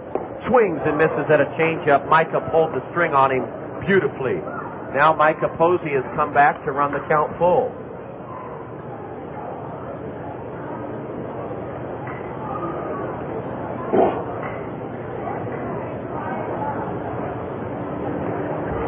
With Priscilla at third, the payoff pitch. A high fly ball into left center. Out goes Brandon Wood. In comes Kwiatkowski to make the catch. Micah Posey pitches around a walk and a wild pitch. Peoria had the tying run at second with nobody out, but Micah Posey protects the lead. No runs, no hits, a walk, a wild pitch, no Colonel errors, and the Chiefs leave a runner, their second stranded of the young evening. And after 3.5, the Colonels leading Peoria 1-0. You're tuned to Colonel Baseball on the Zone. Attention all golfers. Mark Lemon, PGA Pro here at Airport National 27-hole public golf course. The Zone, ESPN Radio, 1600 AM, and Airport National have teamed up to bring you our first ever April Fool's TGIF 5-person best shot series every Friday in April. Therefore, I'd like to personally invite you and your golfing friends to join us this Friday for another fun 5-person best shot tournament. The cost is only $32 per person, including a riding cart, and we give back over half. Yes, over half of your entry fee in Airport National gift certificates and special prizes from your favorite sports radio station, The Zone, ESPN Radio, 1600 AM. Anyhow, you deserve a right to play golf on Friday, and even if you don't, we promise not to tell your employer, wife, fishing buddy, or principal at school that you were here. And we can even give you a fake name if you win a flight and your name is going to be in the newspaper. So please call us at Airport National at 848-4500 to sign up your team today, or visit the Zone website at thezone1600.com for more details. With all the talk about rising gas prices, doesn't it make sense to drive a fuel-efficient vehicle? You can when you buy with confidence at Randy Keel Honda. Get up to 51 miles to the gallon with the Honda Civic Hybrid. Every Honda model has awesome fuel efficiency. Don't wait for $2 a gallon gas to buy a fuel-efficient car. Not when you can save time and money now by previewing Randy Keel's fuel-efficient inventory online at randykeel.com. Right now, lease a 2004 Honda Accord LX for only $235 per month. At Randy Keel Honda, you'll find many great buys under $5,000 too. Randy Keel is the home of confidence, a 7-year, 100,000-mile guarantee. Randy Keel is dedicated on getting you the lowest possible price backed by the best service in the Midwest. Stop by and see for yourself at Randy Keel Honda, Center Point Road Northeast in Cedar Rapids, or visit them on the web at randykeel.com. Accord LX lease, 36 months, $14.88 due at lease signing. Includes first month's payment, security deposit, capitalized cost reduction, and excludes tax and license. Right-handed hitting catcher Bobby Wilson loops a single over the leaping head of the second baseman Mike McCoy. First pitch swinging. Bobby Wilson's aboard with a base hit into right center. Bobby just muscled that one just beyond the reach of the leaping second baseman Mike McCoy for a leadoff single. Colonel's 5th hit of the game. 5 hits for the Colonels, 1-0 Colonels. The batter Matt Pauley, and let's see if Bobby Magalhaes, coaching at third. Let's see if Bobby wants to do some hit and running. Boy, I'll tell you, one thing that's very ironic about this situation here in the stadium tonight. I'll share it with you in a moment. A strike on the outside corner. Everyone down below is having to battle some real brisk winds and cool temperatures. I'm sitting here with my window wide open, and it's like a steam bath in this broadcast booth. It's nice and toasty.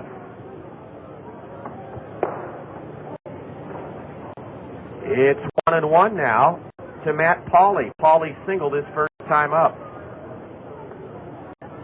I had my mom and aunt here last night, and they left sweltering, so better to be too hot than too cold, but we're trying to work on the temperature gauge in here. Jimmy Curran, our super director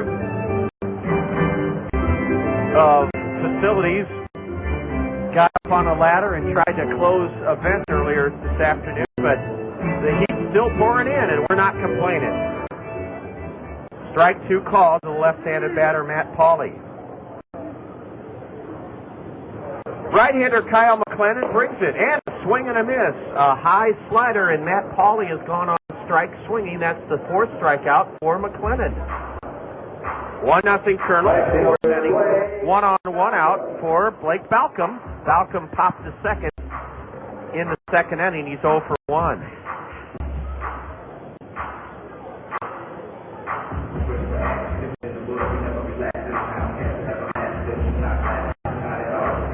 I still think the Kernels may be doing some running. Bobby Wilson has a pretty good sized lead at first. He's not going, and a strike at the knees, a slider to Blake Balcom. A final to report on the State Farm Major League scoreboard, brought to you by State Farm insurance agents Al Shetler, Gary Schubat, Lanny Peterson, and Dale Thompson. Seattle remains winless. Oakland nipped the Mariners in the Bay 2-1 this afternoon. A chopper pass first foul, and it's 0-2 to Balcom.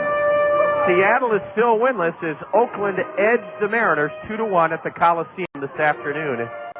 4 finals in the American League, that Oakland 2-1 victory over Seattle. Earlier this afternoon, the White Sox upended the Yankees for the second time, 7-3 in the Bronx.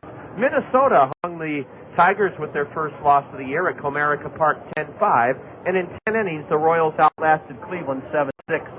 Swing and a miss by Blake Balcom. He chased the pitch high, a tough one to lay off of, and after a leadoff single from Bobby Wilson, the next 2 Kernels have fanned. Here's Caleb Mayer, who lined to center to end the Kernel second inning. In the National League on the State Farm Major League scoreboard this afternoon, Cincinnati turned back the Pirates 3-1. That was at Great America Ballpark. And at Miller Park, Milwaukee thrashed Houston 6-1. Everything else tonight on the State Farm Major League scoreboard, including a game in San Juan, Puerto Rico, the Mets and Montreal. A throw to first, and Bobby Wilson back head first. Caleb Mayer, the number 8 hitter, takes just low a slider, ball 1. 1-0 Kernels. We've out-hit Peoria 5-2. We're in the bottom of the 4th. A runner at first, 2 gone. Rubber game of a 3-game series. The entire league off tomorrow for Easter Sunday. Caleb rattles one foul just outside the dirt batting circle up the third base side. The lights are on here. Still a very tough sun field for Tyler Parker in right for Peoria.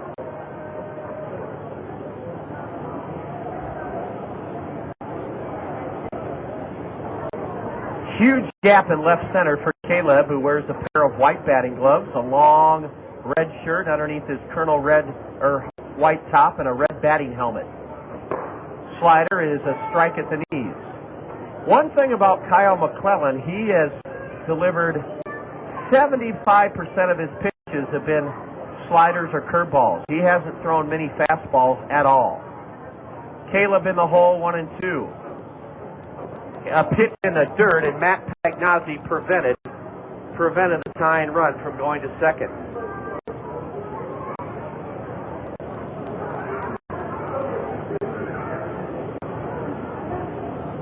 That wind still whipping the flag. Not quite into a stiff as a board position, but it's whipping it pretty good. Ground ball sharply hit to short. Big hop to Milko Jaramillo. Underhands to McCoy at second for the inning-ending force of Bobby Wilson. The play went 6-4. A leadoff single for the Kernels in the bottom of the fourth, but no runs. As we head to the top of the fifth inning, the Kernels still holding a 1-0 lead over the Chiefs. You're tuned to Kernel Baseball on the Zone.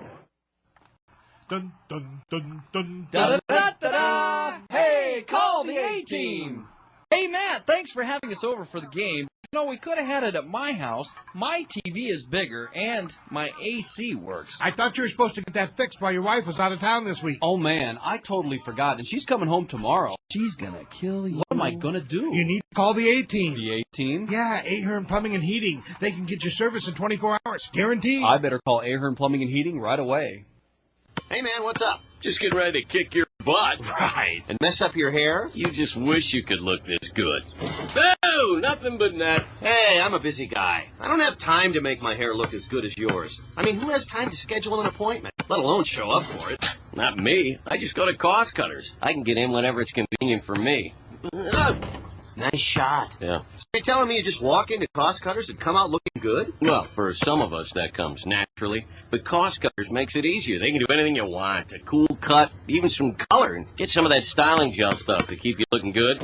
Like me. Oh, so that's why your hair never moves. Well, you're funny. Cost Cutters. Thanks, man. This will save me some time. Great. Then you'll have time to work on your game. Oh, yeah, that's funny. Are you a busy guy? Save yourself time and walk into one of our area's 12 Cost Cutters whenever it's convenient for you.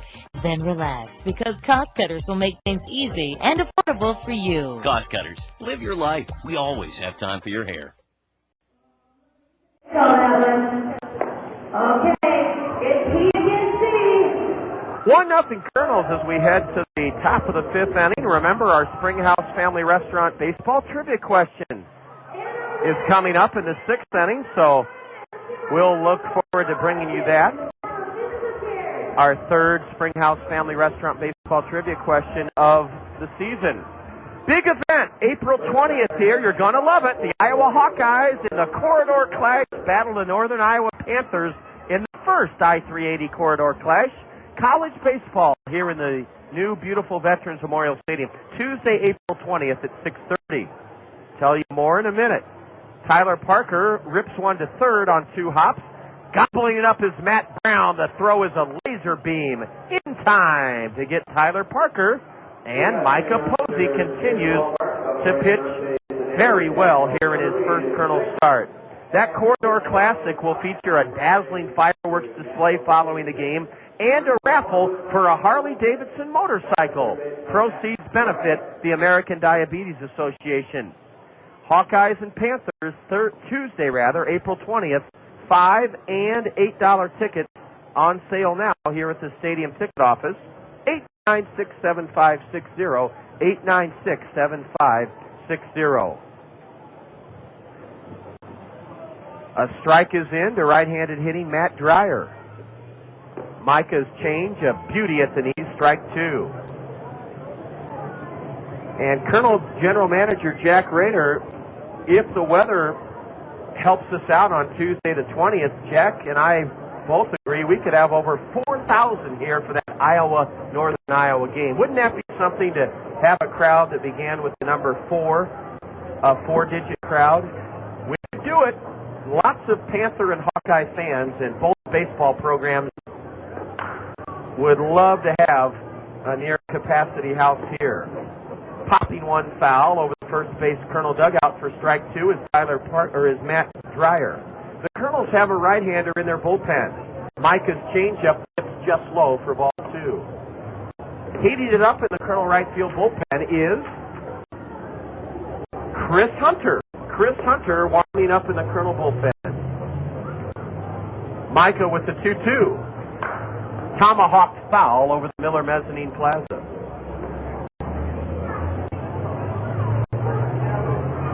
Fireworks follow that game on Tuesday, April 20th between Iowa and UNI.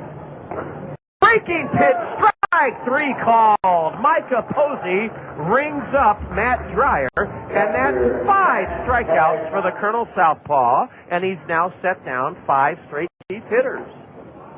Micah Posey in complete command through 4 2/3.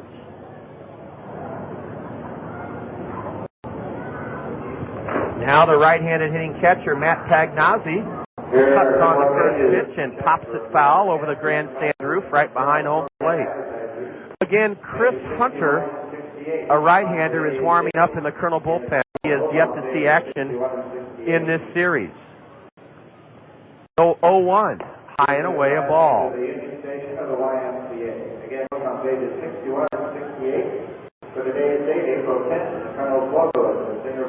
Hard to believe the Mariners have not won a game yet.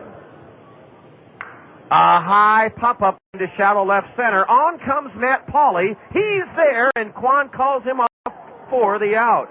A 1-2-3 inning. Matt Pagnazzi hit it off the end of the bat and hit it into shallow left center, where Quan Cosby came on to glove it. 6 straight retired by the Colonel lefty. 5 shutout innings for Micah Posey. The Colonels come to bat in the home half of the 5th, looking to add to a 1-0 lead over the Chiefs. You're listening to Colonel Baseball on the Zone. Hometown Restyling. For all your remodeling needs, satisfaction is guaranteed. Hometown Restyling specializes in all of your home's interior, exterior needs. Come and visit one of our showrooms, one in Hiawatha, one in Coralville, and see the possibilities. Windows, siding, sunrooms. Please call 378-1221. Hometown Restyling. There's no place like home. Here's a fact about the new Veterans Memorial Stadium I bet you didn't know. All of the grounds surrounding our community's newest source of pride are maintained by Greg's Lawn Service. That's right, it's Greg's Lawn Service that provides you with that initial lift when you approach our magnificent new ballpark. Greg's Lawn Service can put their first-class signature on your yard, elevating it to the same immaculate condition you see around the stadium. Greg's Lawn Service, a cut above the rest since 1983.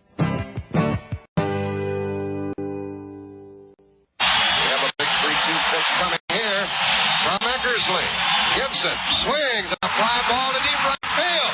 This is going to be a home run. Unbelievable! A home run for Gibson. And the Dodgers have won the game 5-4. I don't believe what I just saw. I don't believe what I just saw. Just a reminder that without sports, you wouldn't believe what you just heard. ESPN.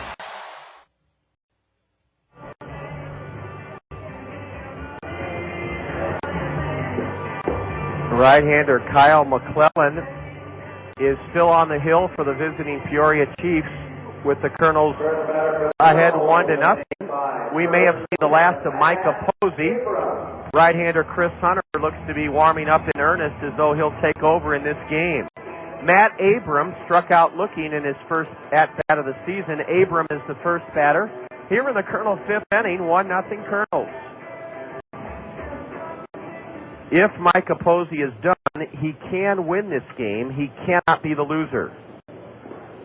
A big curveball drops in for a strike, and that's been the bread and butter pitch for the 19-year-old right-hander McClellan all afternoon and evening long. Colonels have out-hit the Chiefs 5-2, lead them 1-0. Another curveball. This one ruled low for ball 1. Chris Hunter will likely take over for Micah Posey. 5 shutout innings for the Colonel lefty. Abram tips one foul, a high curveball into the mid of the catcher Matt Pagnazzi for strike 2.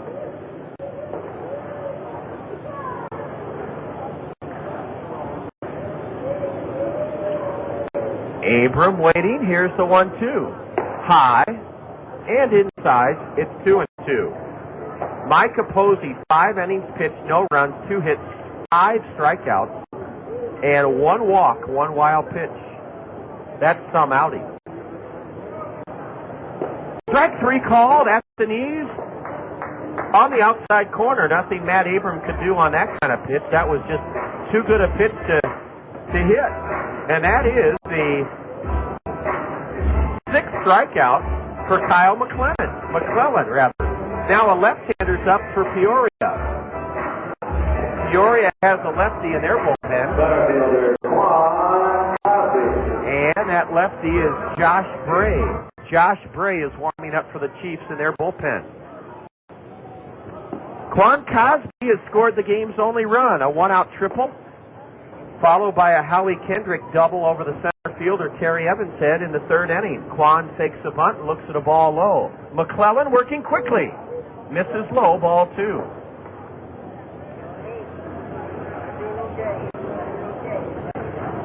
Springhouse Family Restaurant baseball trivia question coming in the top of the 6th inning.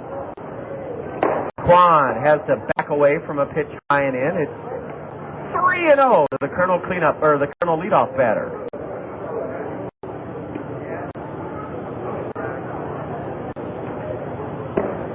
Taking all the way, a strike is poured in from the right-hander. The third baseman, Matt Dreyer, is in on the grass at third, and he's only 8 feet off the line. Cosby walks. Quan is aboard with a one-out base on ball.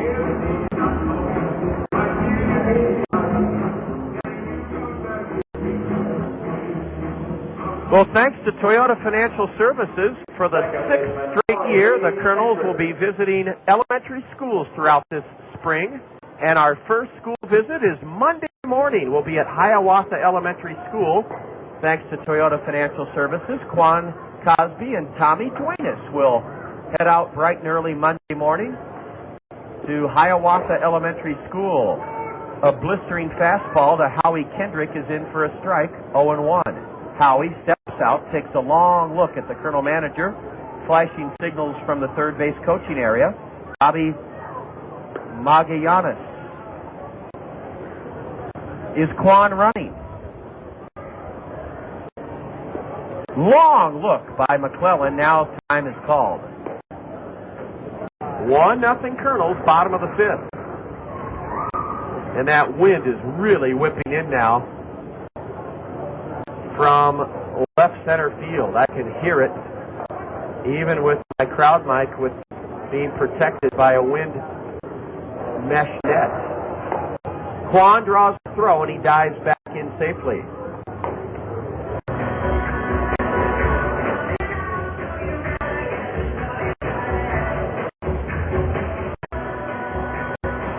This is a pivotal moment in this game. The Kernels ahead 1-0 have good speed on the base paths and a good hitter at the plate.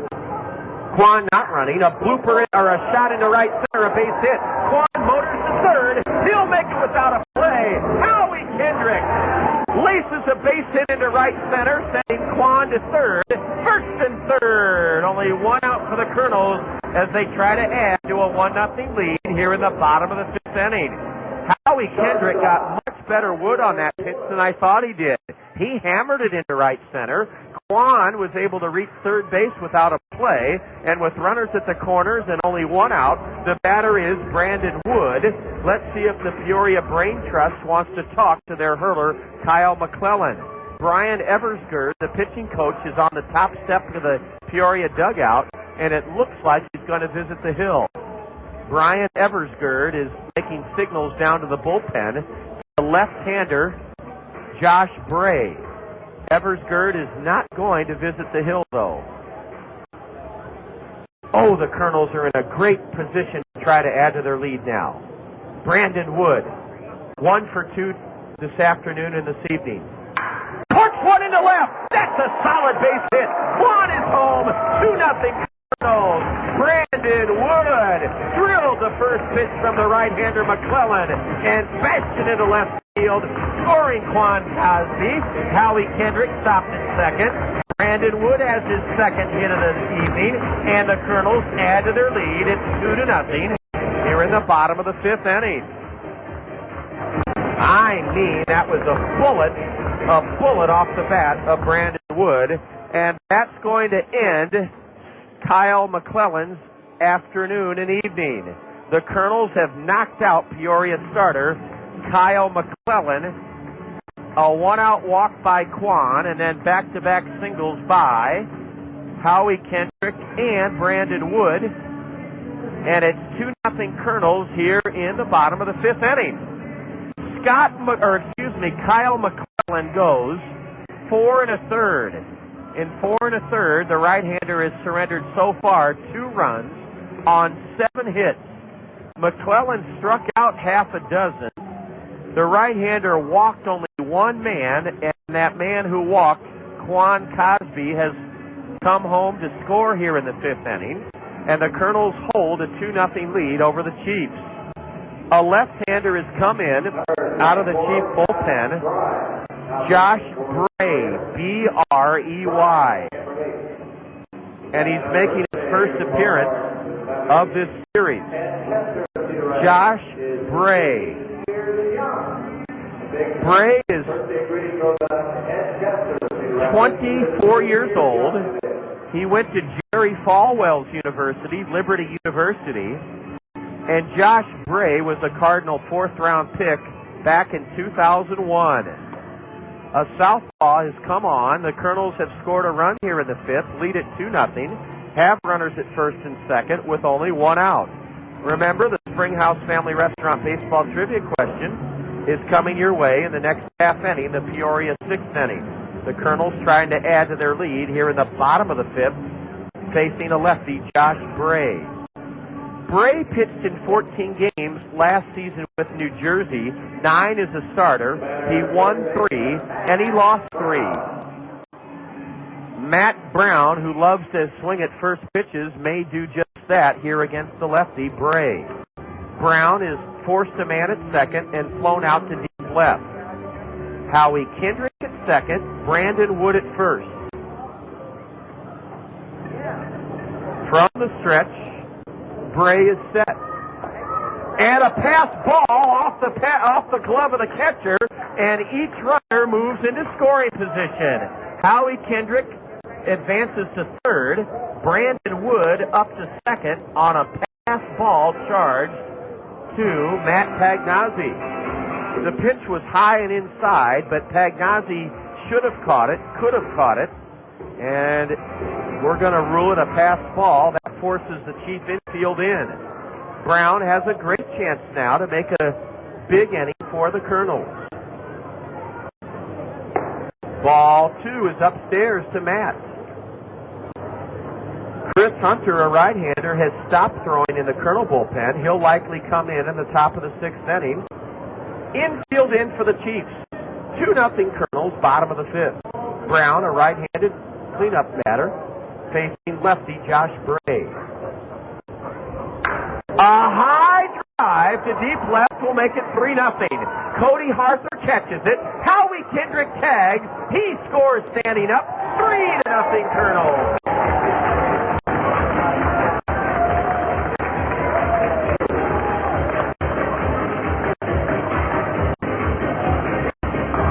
Well, how's that for getting something good out of your cleanup batter? The one thing you ask your cleanup man to do is produce runs.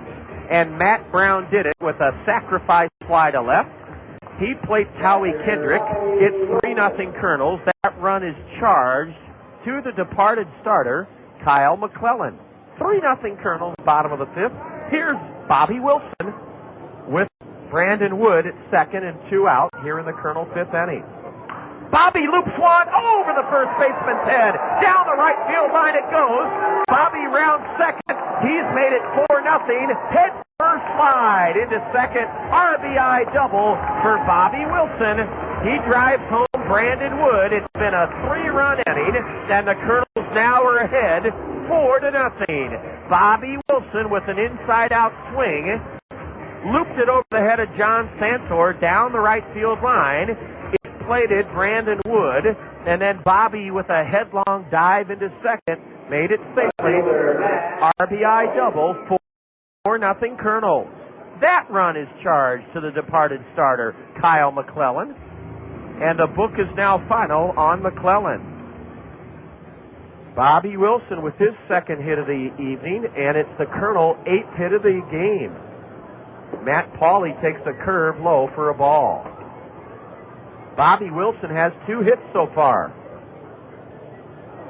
He didn't hit the ball right on the button, but he went with the pitch and dropped it into right field down the line for a run-scoring double. Here's a shot into right. That's a base hit.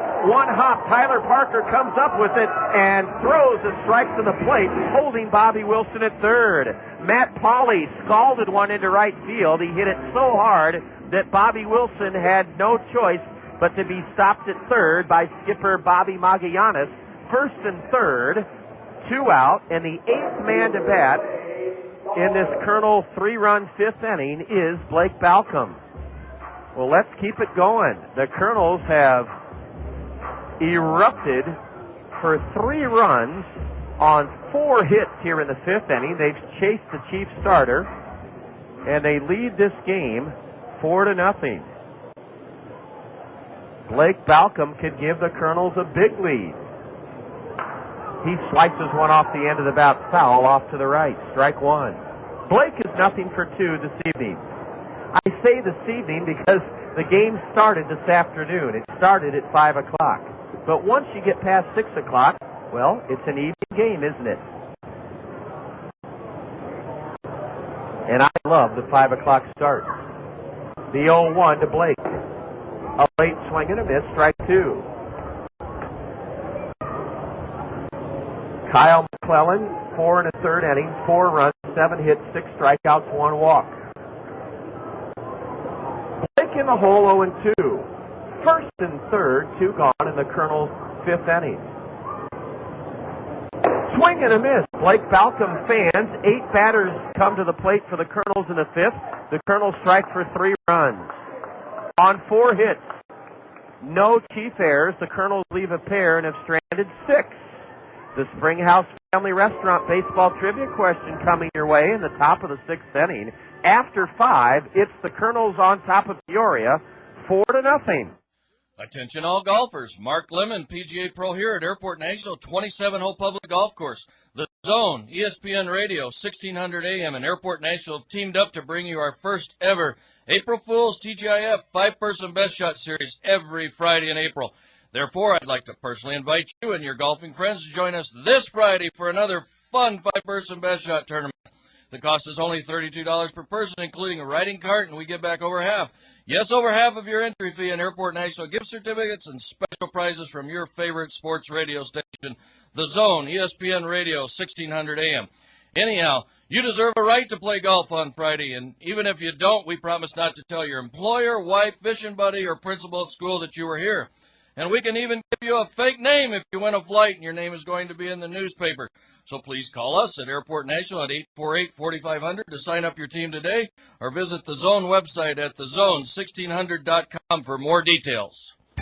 At Bank Iowa, our professionals know how important your financial future is to you. Bank Iowa can best meet your needs when you allow us to be a part of your financial plans. Our entire staff from all areas of the bank realizes the most important part of our bank is you, the client. We bring it all together to make banking comfortable and convenient right here at home. Member FDIC, Equal Housing Lender.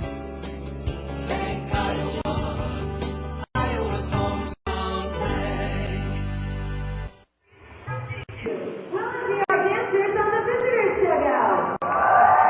A new pitcher for the Kernels, Chris Hunter, a right-hander, inherits a 4-0 lead. Micah Posey, 5 shutout innings, permitted just 2 Chief hits in 5 frames, struck out 5, walked 1, threw a wild pitch.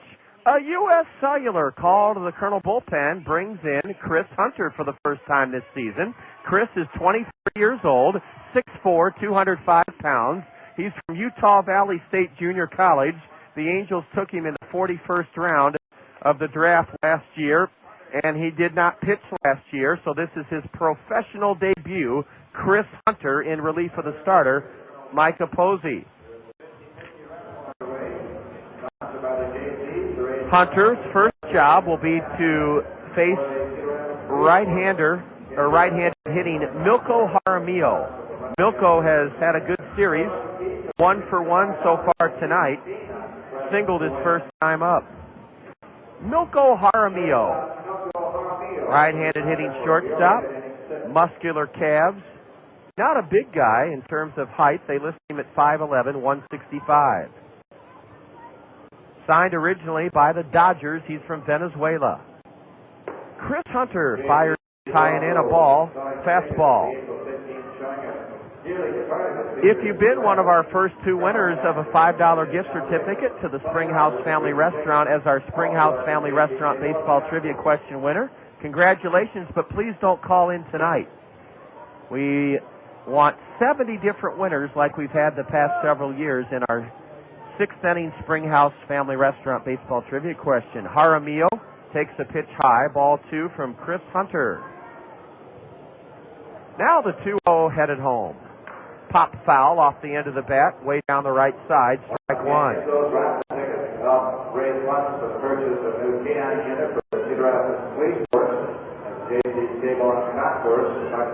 The Springhouse Family Restaurant, known for a lot of great dishes, but one of their signature menu items is their hot beef sandwich served on bread with mashed potatoes and smothered with gravy. That sounds good.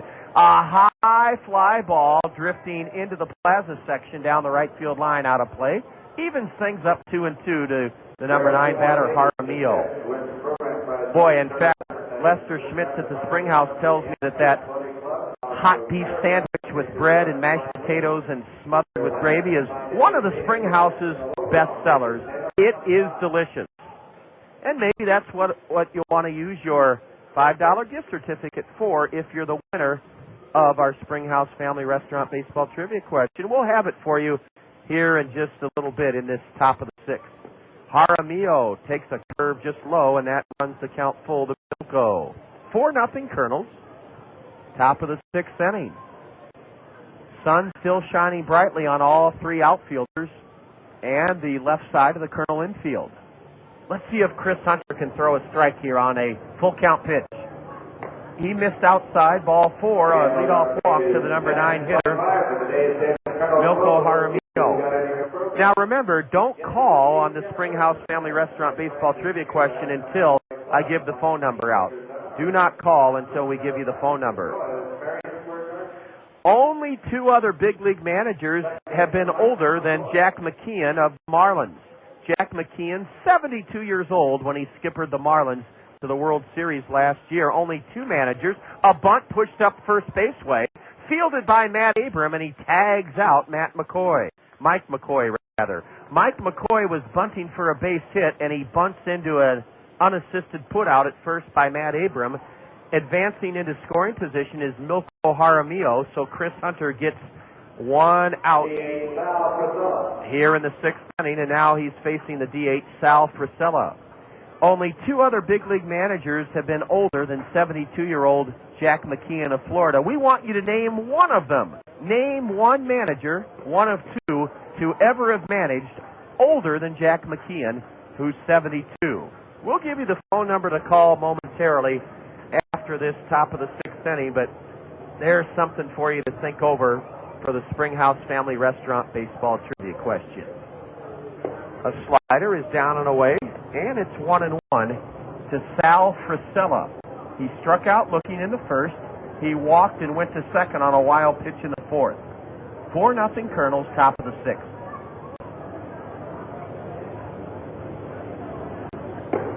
Firing just outside for ball 2 is the Kernel right-hander,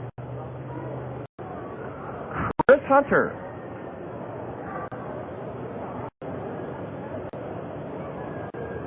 This ballpark is rather quiet now after the Kernel 3-run bottom of the 5th. Time was called as Chris Hunter delivers 1 towards the plate.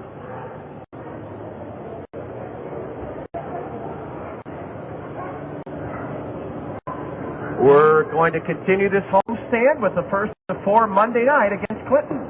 Ball 3 is below the knees, and Chris Hunter's fallen behind Sal Frisella.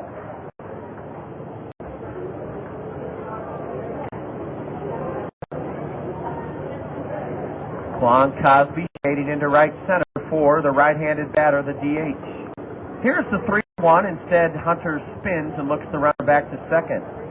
Kernels up 4-0. And a Springhouse Family Restaurant baseball trivia question out there for you. Shot into right is a base hit. Rounding third and holding is the lead runner, Jaramillo. The ball gets through the cutoff man, Abram, but there is Bobby Wilson to smother it in front of home plate. Now the Chiefs are making some noise. They have runners at first and third with only one out, and the heart of their order is facing Chris Hunter.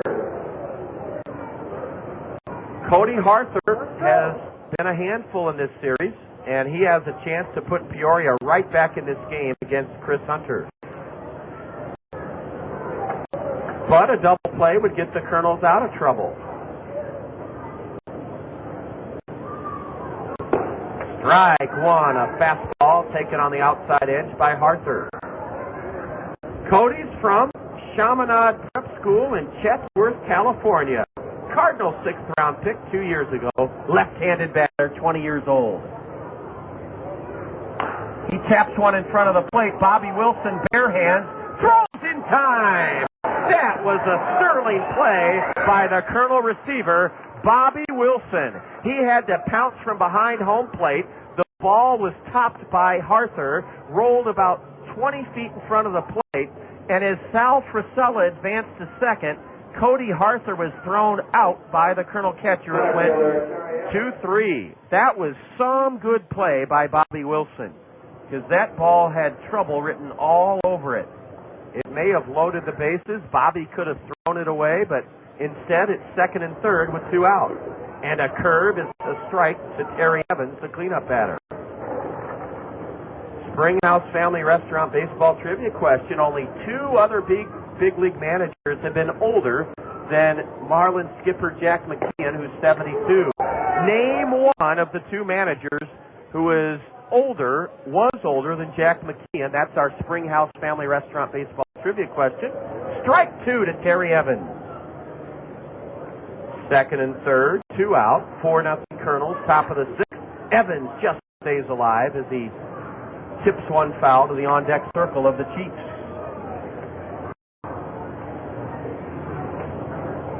Name one of the 2 managers older than 72-year-old Jack McKeon. That's your Springhouse Family Restaurant trivia challenge this evening. Look out! The batter drilled on the front arm. The last thing Chris Hunter wanted to do on an 0-2 pitch was hit the batter, but he did. And the bases are loaded for John Santor. And here comes Eric Bennett out of the Kernel first base dugout. Eric Bennett to the hill to try to help Chris Hunter through this jam. Bases loaded, 2 out, top of the 6th, 4-0 Kernels. We'll give you the phone number to call after this Peoria 6th inning for your chance to earn a $5 gift certificate to the Springhouse.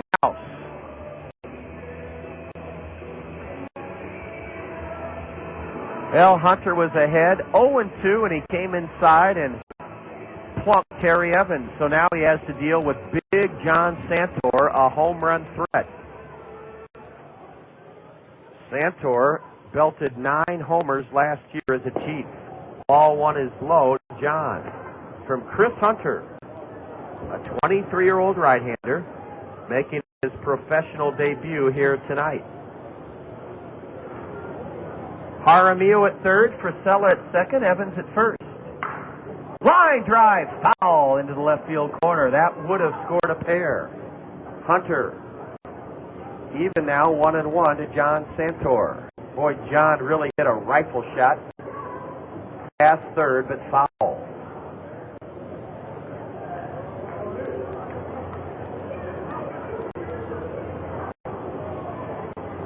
Chris slows it down. Kernels in their navy blue caps with red bills. Peoria in navy blue jerseys with gold numbers, gray trousers, navy blue socks. Bases loaded with Chiefs. Santor drills one foul past third, strike 2.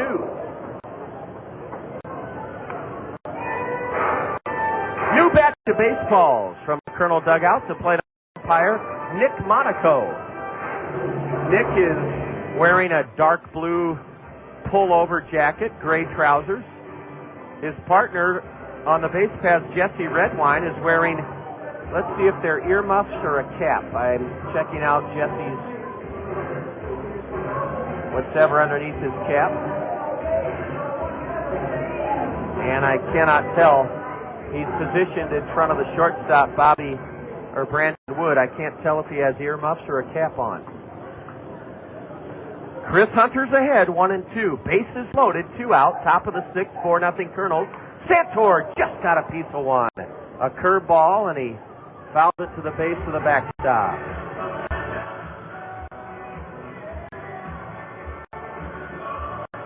It's been a long, harrowing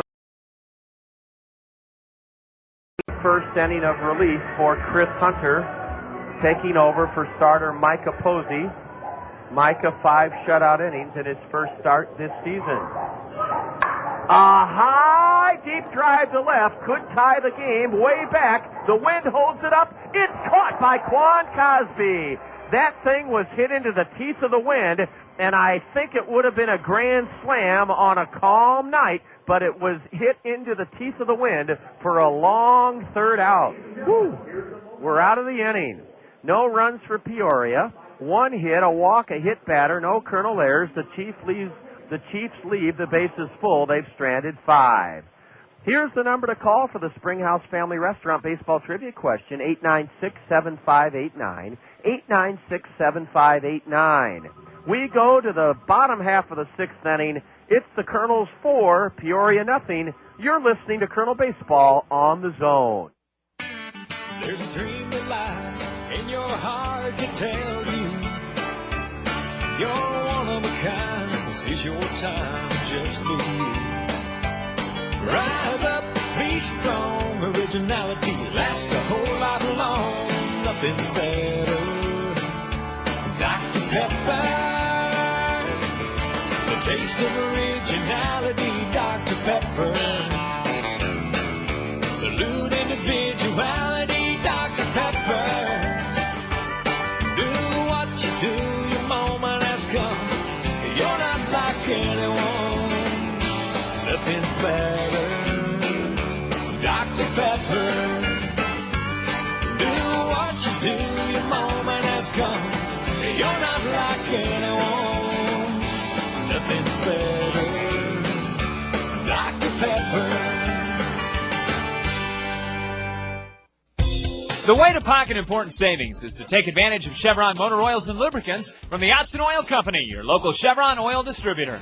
Chevron lubricants are made from higher quality base oils for better performance, and that means longer life for your engine. Contact the Otson Oil Company in Cedar Rapids for details on how you can save time and money with Chevron lubricants. The Otson Oil Company, serving Iowa with quality lubricants since 1933. Visit Otson Oil Company at www.otson.com. Chris Hunter worked out of a bases-loaded jam as John Santor got Goodwood on one, but flew out to deep left center to end the Peoria 6th inning. We go to the home half of the 6th, and the Kernels are on top 4-0, trying to make it a good start to the season by taking the rubber game here tonight. Congratulations to Mike Condon. Mike has won a $5 gift certificate to the Springhouse. Mike was first to call with the correct answer to our Springhouse Family Restaurant baseball trivia question. Caleb Mayer facing lefty Josh Bray, and he takes low for a ball. Our Springhouse Family Restaurant baseball trivia question asks you to identify one of the only 2 big league managers to ever have skippered older than Jack McKeon, the Florida manager. And Mike Condon identified both managers to ever manage who were older than Jack McKeon of Florida. Connie Mack was the first name that Mike Condon cited. Connie managed till he was 87 years old. Connie Mack, Cornelius McGillicuddy. Ball 4 to Caleb Mayer. Mayer reaches for the first time in this ball game. The Kernels draw a walk off Josh Bray to start the 6th inning. The only other manager besides Connie Mack to manage in the big leagues older than Jack McKeon, Casey Stengel. Casey Stengel managed the New York Mets until he was 75 years old. So So don't ever let anybody tell you that age is a barrier. Ronald Reagan proved that, didn't he? Everybody said Reagan was too old to be president. Matt Abram, the batter, the runner goes. A strike called. Caleb is out at second.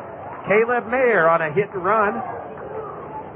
Saw Matt Abram take a strike, and then firing the ball down to second was Matt Pagnazzi, and Caleb Mayer caught stealing. That play went 2-4, Pagnazzi to McCoy. Mike Condon, congratulations, our Springhouse Family Restaurant Baseball Trivia Question winner. A high drive way back into left, way back at the wall, and foul. Boy, that's what Matt Abrams' trademark is. Prodigious clout. High and deep to left. That one left us all guessing. Matt Abram powered one onto the Randy Keel Confidence Picnic Pavilion, but foul for strike two.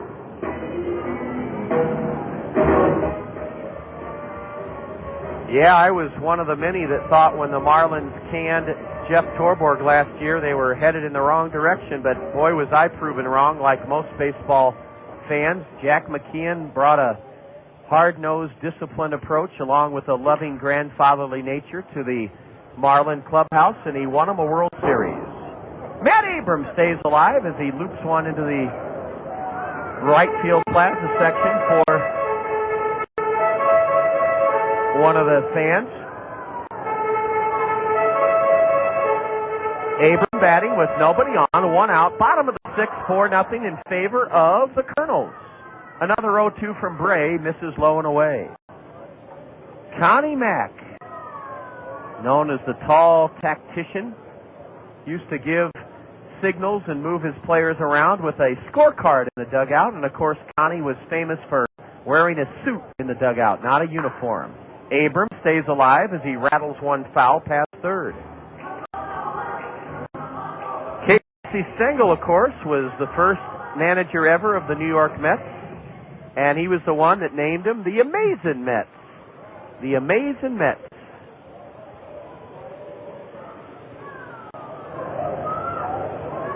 Matt, on a 1-2 delivery, rolls one foul. This one to Bobby Magallanes, the Colonel's skipper, at third.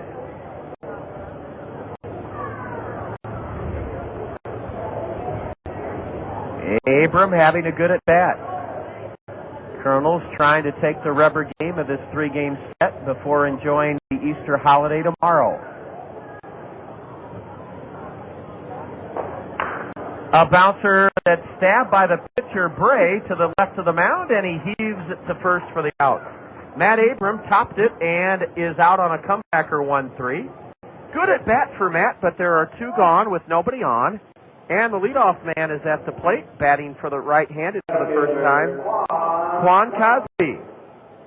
Quan Cosby batting right-handed for the first time in this ball game. Quan spearheaded the Colonel offensive charge with a triple in the third inning, and he scored. It was his second triple of this series. Ball one is upstairs to the Colonel switch-hitting leadoff man.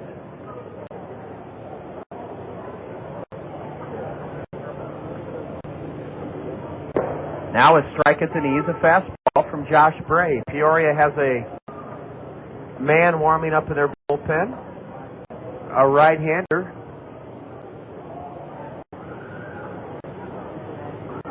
Cosby shoots one on the ground to second. Up with it cleanly, Mike McCoy, and the short throw to first gets Quan. Quan Cosby rolls out to second. The Colonels get a leadoff walk, but nothing more in the bottom of the sixth. We head to the seventh. The Colonels blanking Peoria 4-0. You're listening to Colonel Baseball on the Zone. When searching for a professional logistics team of experts to handle your warehousing operations, look to Worley Warehousing. Worley Warehousing will help you achieve greater efficiencies by providing superior warehouse facilities, technological advancements, and expert professionals. By focusing on technological innovations and keen foresight, Worley Warehousing has grown into one of our nation's leading warehousing operations. Worley Warehousing, your single source for all of your warehousing and distribution needs.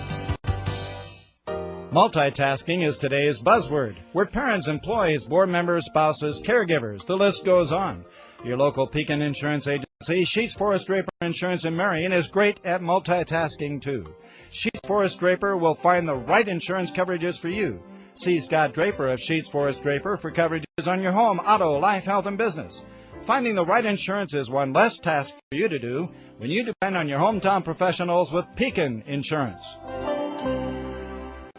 Dan Patrick and Ron Dibble. Former head coach of the Bad Boys of Detroit, Chuck Daly. Will a team give Rodman a chance to play in the NBA? I question it. And by the way, he was the ultimate bad boy, supposedly. He's the only guy to this day who drove up our driveway on Christmas to hand my wife a piece of wine for Crystal. What are you up to nowadays? Today I'm watching the West Bloomfield Planning Commission and QBC. The Dan Patrick Show, weekdays on ESPN Radio. After 6 innings, 4 runs, 9 hits, no errors for the Kernels. No runs, 3 hits, no errors for the Chiefs. Peoria will have their numbers 6, 7, and 8 batters to face Colonel right-handed reliever Chris Hunter in the top of the 7th inning. Swing and a miss by Tyler Parker, the right fielder. Parker this afternoon and tonight has struck out looking and grounded to third, nothing for 2. Right-handed hitter, right-handed pitcher. Curve is laced into center for a leadoff single. Tyler Parker has the second hit off of Colonel reliever Chris Hunter as he bashes a single into center field to start the 7th. 1 on, nobody out for Matt Dreyer. Dreyer, nothing for 2, has grounded to third, struck out looking. Micah Posey, 5 shutout innings, giving the Chiefs 2 hits, 5 strikeouts, 1 walk. Ball 1 dips downstairs to Dreyer, a curveball from Chris Hunter. 2 men warming up for the Chiefs in their their left field bullpen now. 2 right-handers. Short lead at first by Tyler Parker, being held by Abram. Swing and a miss. Strike 1 to Dreyer. He was going for the pump. Matt steps out, adjusts the Velcro strips on his batting gloves. He uses a black lacquer bat. Stands straight away from the right side. Time is called. The Cedar Rapids skyline is crystal clear. Quaker Oats. You can even see the flag atop the Quaker Oats building over the left center field wall. And then right to the right of the 400-foot mark, you can see the Iowa Realty building and the Crown Plaza Hotel. You can see City Hall. Breaking pitch is just high. Ball 2 to the batter, Matt Dreyer. And then to the right of the gigantic scoreboard in right center field, we can see the APAC building. We can see Mercy Hospital and the Great America Leasing building. What a view. What a view. And then beyond the Blimpie Subs right field foul pole, you can see Penford Products.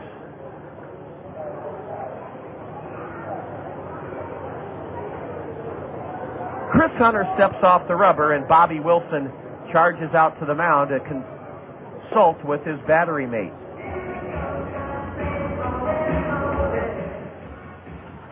Our Springhouse Family Restaurant baseball trivia question winner, Mike Condon. Mike Condon works at the YMCA downtown. The 2-1 is grounded to third. Matt Brown will get a force at second. 1, and wisely holding on to it is Howie Kendrick. Force out at second. A sharply hit grounder to the Colonel third baseman who fed Howie Kendrick for a 5-4 force of the sliding Tyler Parker. Matt Dreyer hitting into the force out, reaches on a fielder's choice. 1 on, 1 out. 4-0 Kernels. Peoria batting in the top of the 7th inning. Hey, Rhodey is wearing the jacket I got him 4 or 5 years ago for Christmas. Nice to see Ron Pline Rhodey wearing his Colonel jacket. A strike is in to Matt Pagnozzi, the catcher.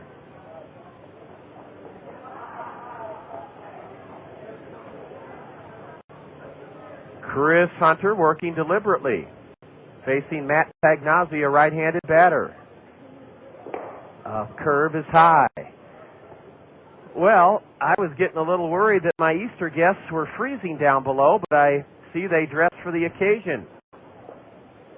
My mom and Aunt Sharon are going to spend Easter Sunday, and we'll enjoy a trip down to the Colony Inn in Amana, where Carl Ehrman will host us.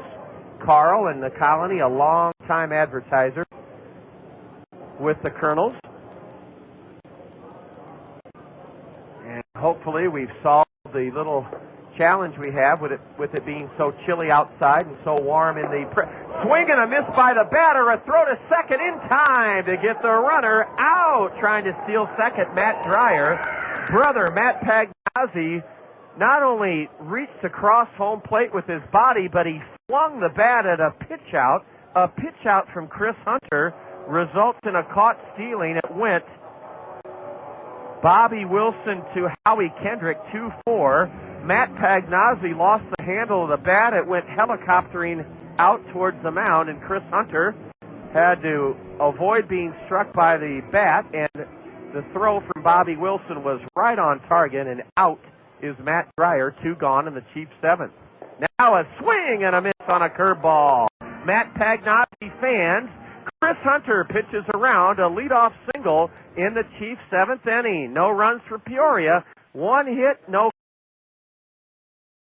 Colonel Ayers, a man caught trying to steal second, and nobody left for the Chiefs. 7th inning stretch, New Veterans Memorial Stadium. Kernels leading Peoria 4-0. You're listening to Kernel Baseball on the Zone.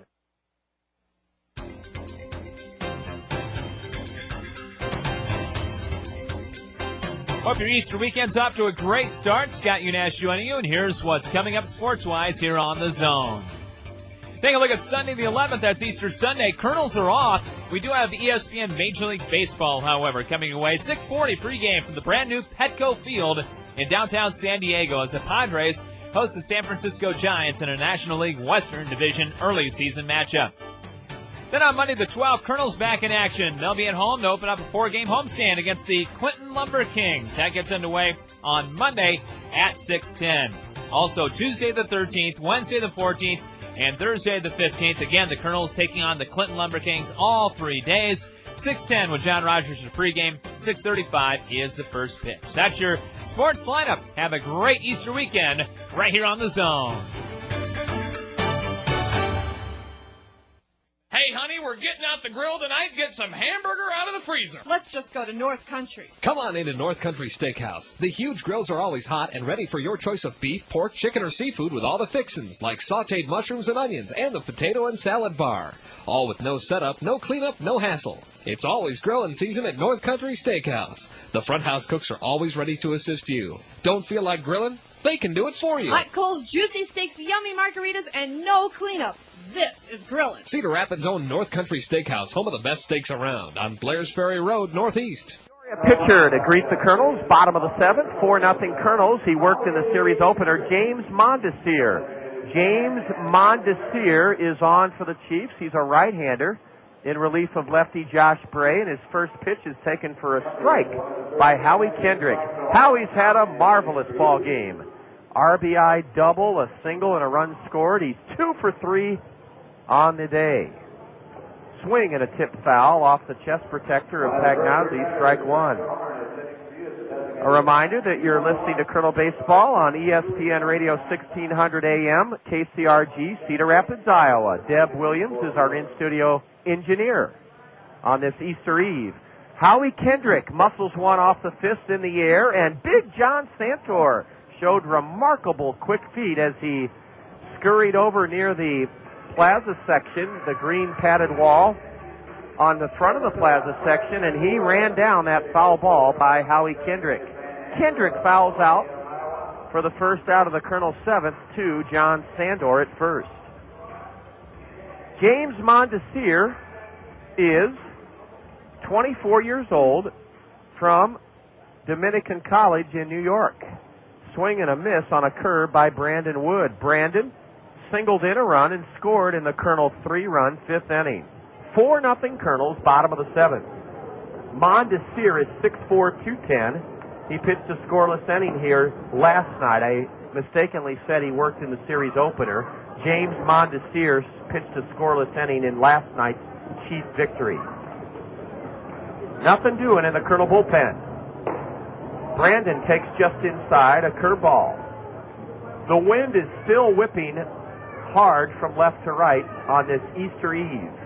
Mike Kuhlbeck will be bringing us the attendance count in just a little bit. Swing and a foul ripped to the backstop. 2-2 to Brandon Wood. Mr. Shucks posing for pictures down below, the lovable Colonel mascot. We'll have our Kernel of Wisdom for you here in the late going on this Easter Eve. Mondesir from the stretch with nobody on, one out. A high drive way back into left. If it's fair, it's trouble, and it is home run. Brandon Wood, 5-0 Kernels. A high, deep drive had everybody on the edge of their seat waiting. Would it be high enough and far enough? And yes, it was. Brandon Wood with his first homer of the year, his third hit of the game, adds to the Colonel lead. It's 5-0 Kernels here in the bottom of the seventh inning. Brandon Wood, despite that driving wind left to right, lofted one to deep left, and to the right of the 315 sign. Down it came onto the Randy Keel Confidence Picnic Pavilion for the first home run of the series by a Colonel. And the first of the year for Brandon Wood. 5-0 Colonels. Oh, Brandon Wood hit one high to deep left field, and out it went. Now Matt Brown takes a strike. Curve is low for Mondesir. Kernels have now out-hit Peoria 10-4 and are on top of the Chiefs 5-0 here in the bottom of the seventh inning.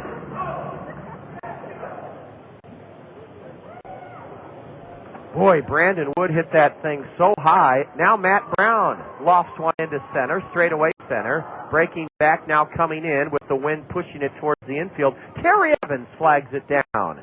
Matt Brown flies to center. 2 away here in the Colonel seventh inning. Bobby Wilson is 2 for 3 on the game. Last time up, Bobby went the other way and poked a double down the right field line. It scored. Brandon Wood from second base. 5-0 Kernels. Bobby cues one off the end of the bat, high and foul off to the right. Strike one to Bobby Wilson, the catcher today and this afternoon and tonight.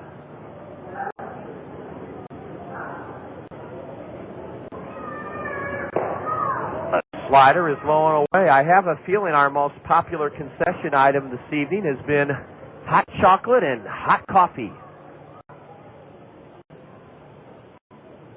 The 1-1. Breaking pitch stops in at the knees. Bobby took it for strike 2. Bobby Wilson wears a couple of black stripes underneath his eyes. Boy, as a little kid, I used to look up to ball players who wore that black stripes, those stripes underneath their eyes. Bobby's done in on a curveball. He swings and misses for strike 3. A Brandon Wood home run in the 7th adds to the Colonel lead. After 7, Kernels 5, Chiefs nothing. You're listening to Colonel Baseball on the Zone. Toyota Financial Services of Cedar Rapids understands the importance of reading in the lives of our community's children. That's why they're proud to fund the 6th annual Toyota Financial Services Kernel Summer Reading Program. The generous support of Toyota Financial Services will result in Kernel players conducting a record 32 elementary school assemblies this spring to encourage girls and boys to read throughout the summer. Their reading accomplishments will be recognized by Toyota Financial Services with fabulous rewards. Toyota Financial Services, a true hero to the Kernels and the youth of our community. Renowned for his blazing fastball, Iowa's Hall of Fame pitcher Bob Feller earned the nickname Rapid Robert. The baseball immortal performed miraculous feats no matter which name he was called. The same holds true for Banks Heating and Air Conditioning. They're now known as Comfort Solutions by Banks. The new name, Comfort Solutions by Banks, brings with it the same quality and dependability you've counted on for years. Receive up to $1,000 rebate or up to a 10-year extended warranty with the purchase of qualifying Dave Lennox Signature Collection home comfort systems from Comfort Solutions by Banks. Offer expires May 31st, 2004. Lennox, making your home a better place. Lennox dealers include independently owned and operated businesses. See your participating Lennox dealer, Comfort Solutions by Banks, for details.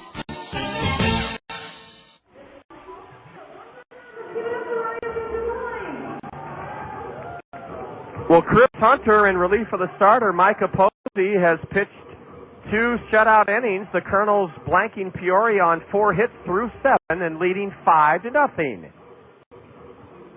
Milko Jaramillo, the pesky number 9 hitter for the Chiefs, is first up here in the top of the 8th inning. Milko has singled but was caught trying to steal second back in the 3rd inning. And then the Chiefs number 9 hitter facing Chris Hunter. The first batter Hunter faced back in the 6th inning, Milko walked. Milko Jaramillo, the batter.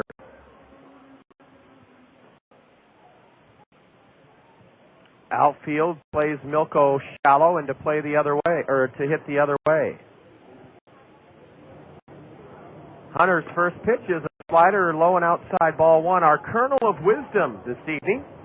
Cardinal backup catcher Cody McKay hurled a pair of scoreless innings on Thursday afternoon in Milwaukee's 11-4 pounding of the Cardinals in St. Louis. Cody McKay, 2 scoreless innings. A high, deep drive to left. May get over the head of Matt Pauley. Way, way back. Matt has it. Matt Pauley had to run half an acre almost to the 378 mark. In fact, he went beyond it, and he made a terrific running catch on a well-hit ball by Milko Jaramillo. Well, you're probably scratching your head and saying, what's so big about that? Cody McKay, a catcher, pitching 2 scoreless innings for the Cardinals in a loss earlier this week. Here's the kernel of wisdom. The only catcher to pitch twice in the same season was Rick Cerrone of the Yankees. In 1987, Rick Cerrone pitched in 2 games for the Yankees. He pitched the last inning of a 20-3 loss to the Texas Rangers in Arlington. And then on August 9th, later that same season in 87, Rick Cerrone pitched a scoreless 8th inning in a 15-4 Yankee loss to Detroit. A strike is called, now a ball low, and 1 innings to Matt McCoy. It's 1-2 to Matt McCoy. So our kernel of wisdom, the only catcher to pitch twice in the same season, Rick Cerrone of the New York Yankees back in 1987. Let's hope the Cardinals don't have to call on catcher Cody McKay to pitch again this season, because it would mean that they're probably getting blown out in a ball game. A 2-2 delivery now. A high pop foul. There may be a play for Matt Abram. Nope, the wind pushes it well up into the red club seats beyond first base. Man, that wind is really howling. Usually the wind dies down this time of evening in the Midwest, but not on Easter Eve. It's really showing its force now. Mike McCoy, the leadoff man, is 0 for 3 in this game, and he takes ball 3 inside from right-hander Chris Hunter. 5-0 Kernels, top of the 8th. The lefty is on his feet in the pen for Peoria, and that left-hander is Rich Scalamander. The payoff pitch. Ooh, it just missed high and away, ball 4. And Mike McCoy is aboard with 1 out in the Chief 8th inning. That walk is the second issued by right-hander Chris Hunter of the Kernels. 1 on, 1 out for Sal Frisella. Sal, this afternoon and tonight, has struck out looking, walked, and singled to right. Frisella looks at one high and in a fastball. Sal stands straight away from the right side, has a wide stance, and bends his knees deeply. It's twilight now here in the new Veterans Memorial Stadium. The sun is no longer a factor. Ball 2 upstairs, and Eric Bennett may come out to the mound. The Kernels are getting somebody trotting down to their right field bullpen.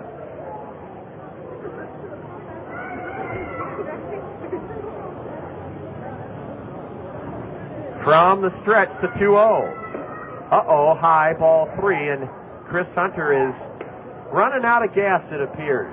That's why the Kernels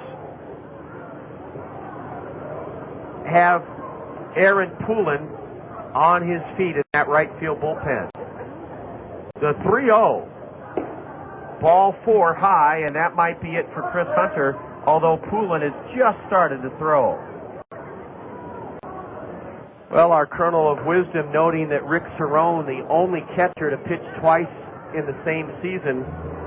You know, a lot of guys think it's fun at games when you send a position player out there to pitch to help you in a blowout game, and I hearken back to Jose Canseco pitching in a game maybe 12 years ago, and he really damaged his elbow pretty badly. So if you send a guy out there, you better be willing to take the risk that he could hurt himself as a position player. It is not easy to pitch.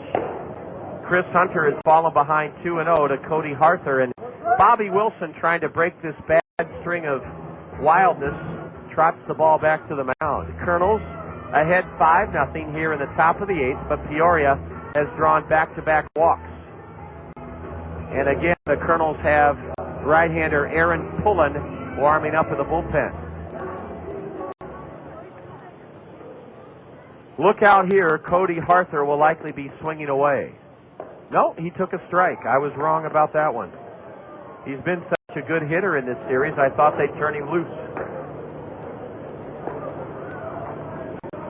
The 2-1. Fouled right back here, top of the screen.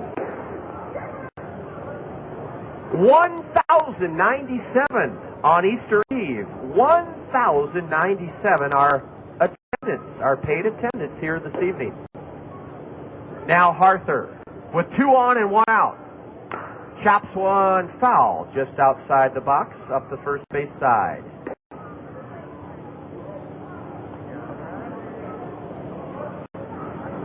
$1,817 Thursday night, 1,256 last night, 1,097 on Easter Eve. Another 2-2.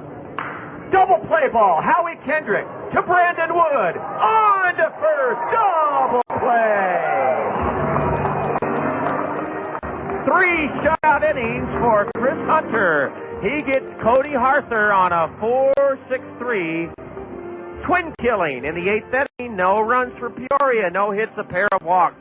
No Colonel errors, a double play. The Chiefs leave a man aboard. They're 6th stranded of the evening. After 7.5, it's the Kernels 5, Peoria nothing. You're listening to Kernel Baseball on the Zone. Okay, so I'm dropping my daughter off at daycare, and as I'm walking out, I see myself in the double door. Uh-oh is right. My hair looks terrible. My ends are all scraggly, and my roots. Did you see my roots? I can't believe I've been walking around like this. Have you tried cost Oh, cutters? I'd love to get my hair done, but who has the time? With work and the kids, I barely have time to find matching socks, let alone time for my hair. Besides, I need the works. Just go to Cost Cutters. They'll have you in and out and looking great in no time. Yeah? Yeah. At Cost Cutters, the stylist will keep you looking great with a new cut, some color, even highlights. Check out mine. Oh, so Cost Cutters is your secret. Yep. I even get my favorite products there. You know, shampoo, conditioner. That's it. I'm going to Cost Cutters. Right now? My roots, thank you. There are a dozen Cost Cutters here in our area, each offering a relaxed, convenient hair care experience with no appointments and no hassles. Cost Cutters makes things easy and affordable with professional stylists who care about you. Cost Cutters, live your life. We always have time for your hair.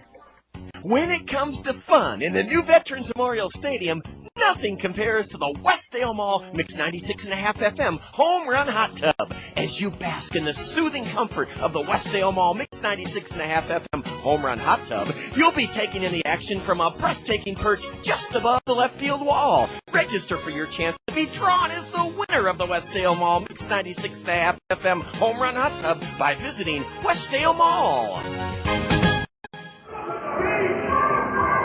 Bottom of the 8th, 5-0 Kernels. The third release hurler is on for Peoria. It's a left-hander, and it's Rich Scalamander. Rich Scalamander, a lefty on to work the 8th inning. Now wait a minute. This is not Rich Scalamander. This is Brantley Jordan. Brantley Jordan is the new hurler, a left-hander. Brantley Jordan. And he's on to take his chances with left-handed hitting Matt Pauley for the Kernels. Brantley Jordan is the pitcher. And his sweeping breaking pitch is taken low for a ball. The Kernels with 1 in the 3rd, 3 in the 5th, 1 in the 7th, ahead 5-0 in the bottom of the 8th inning. Now wait a minute. A ball got loose from the Kernel right field bullpen and everything's come to a grinding halt. Ron Pline, the Kernel equipment manager, I have to proudly state he's wearing a huge oversized parka that I was able to give Rhodey 5 or 6 years ago for Christmas. And man, when you give Rhodey something, it gets protected and taken care of. That thing looks like it did 6 or 7 years ago when he got it from me for Christmas. And it's the perfect jacket for a night like tonight. 2-0 to Pauley. A strike at the knees to Matt. From Brantley Jordan, James Mondesir, 1 inning pitch, gave up 1 run on the Brandon Wood home run. 1 strikeout, no walks. Pauley checks his swing. Did he do so in time? Yes, according to the plate umpire. 3 balls, 1 strike to Matt, who has a pair of singles in this ball game. He's 2 for 3.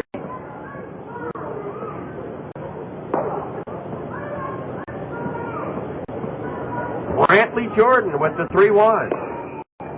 Low, ball 4. Matt Pauley aboard for the 3rd time, drawing a leadoff walk to start the 8th inning.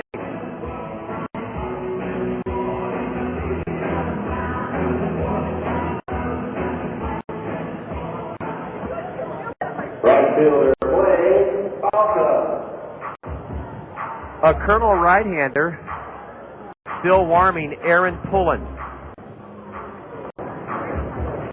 Pauley at first with a big lead.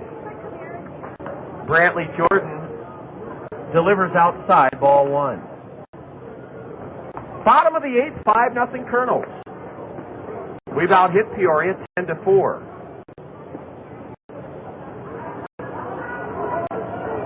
Kernels trying to go 2-1 on the season. A pitch on the batter's fist, and Blake Balcom fought it off and fouls it upstairs onto the grandstand roof. Some of the sound effects here are mind-boggling, and those are to be credited to Metro Studios. Metro Studios must have a sound library bigger than anything Hollywood could ever imagine. I mean, they come up with the most appropriate and well-timed sound effects that add to the fun and entertainment of the fans here. Where they get them, I couldn't tell you. Maybe they have a guy who's real good at them. Maybe there's a person that emits those strange and baffling sounds. But they get your attention, I'll tell you that. Taking low for ball 3 is right-handed hitting Blake Balcom. Brantley Jordan from the University of Texas. Cardinal 29th round pick last year. Brantley will turn 23 years old later this month. Balcom ahead, 3-1. Blake walks. The pitch was low. Back-to-back walks issued by lefty Brantley Jordan. And that old song from Nancy Sinatra played over the PA system here. Well, let's see if Bobby Magallanes, or Magallanes rather, will have Caleb Mayer bunting here. Caleb Mayer may be called upon to bunt with the Kernels up 5-0 in the bottom of the 8th inning. Brantley Jordan working for the first time in this series, and the lefty has walked the first 2 Kernels he's faced. Caleb could essentially ice this game away if he could do something big in this spot. 5-0 Kernels. Runners at first and second, nobody out. Bottom of the 8th inning.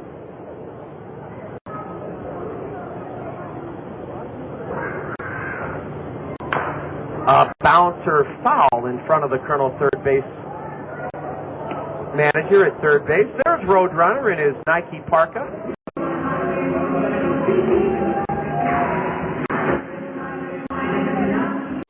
Tracking down that foul ball.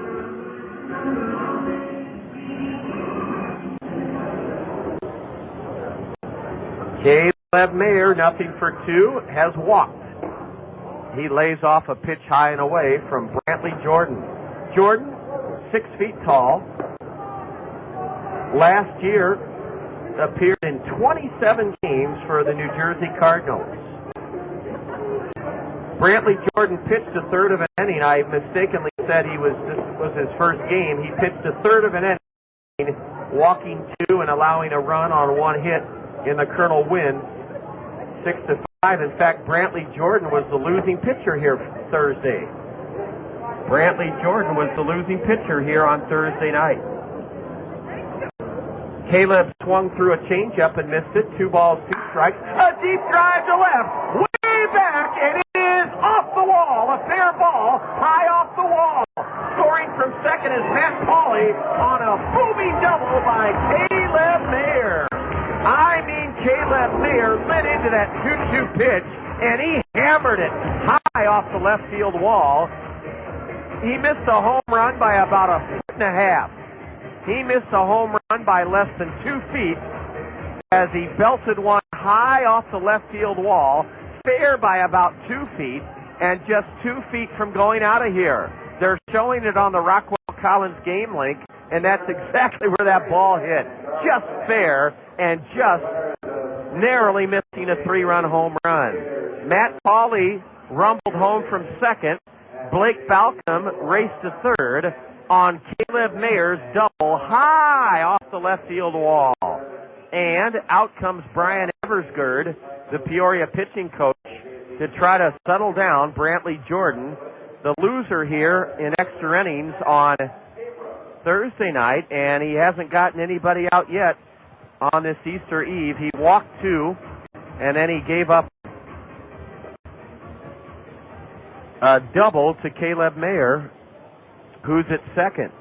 Now Matt Abram could add to the Kernel lead. It's 6-0 Kernels here in the bottom of the 8th. Second and third, nobody out.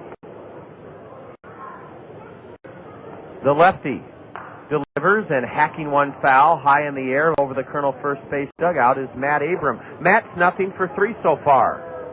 11 hits now for the Kernels. Yeah, Brantley Jordan was the losing pitcher here Thursday night, giving up the winning run in the bottom of the 11th. Abram takes a curve, low and inside, ball 1. When you walk the first 2 guys out of the bullpen, you're asking for trouble, and that's what the southpaw Brantley Jordan has found, trouble. Balcom at third, Caleb at second. Matt Abram takes low and away, ball 2.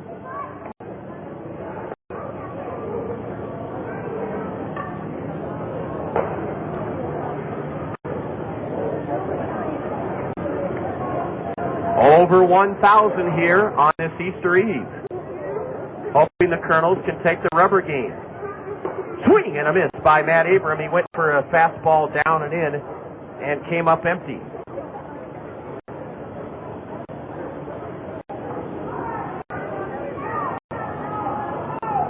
Two on, nobody out. Deuce is wild. 2 balls, 2 strikes. 2 on, nobody out. A lollipop curve is low and inside, and the count full now to Matt Abram.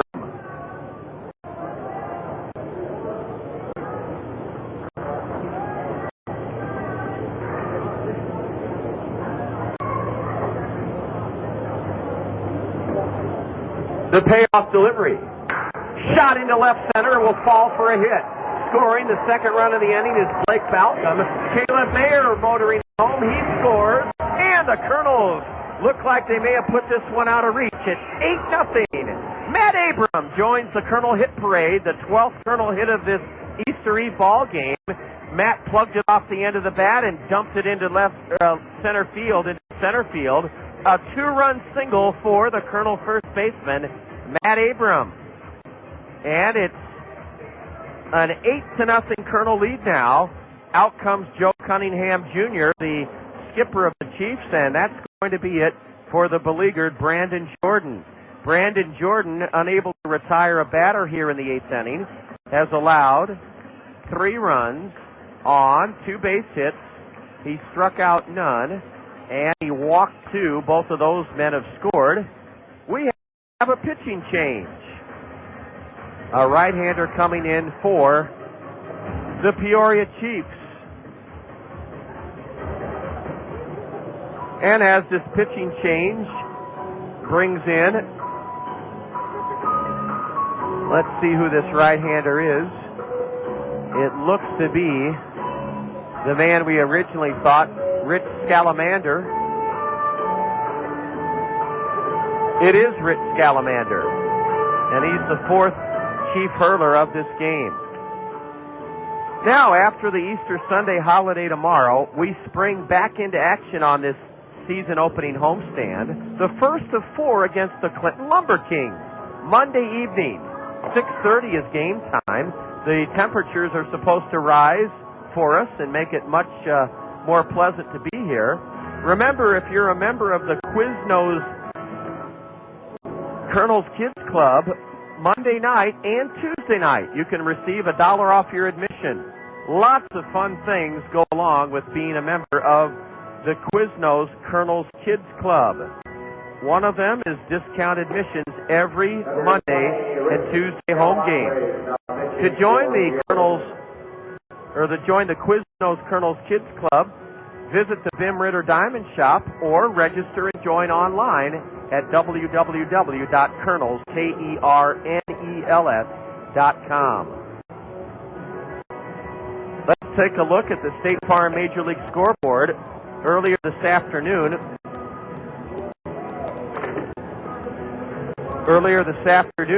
on the State Farm Major League scoreboard, brought to you by State Farm Insurance agents Al Shetler, Lanny Peterson, Gary Shubat, and Dale Thompson.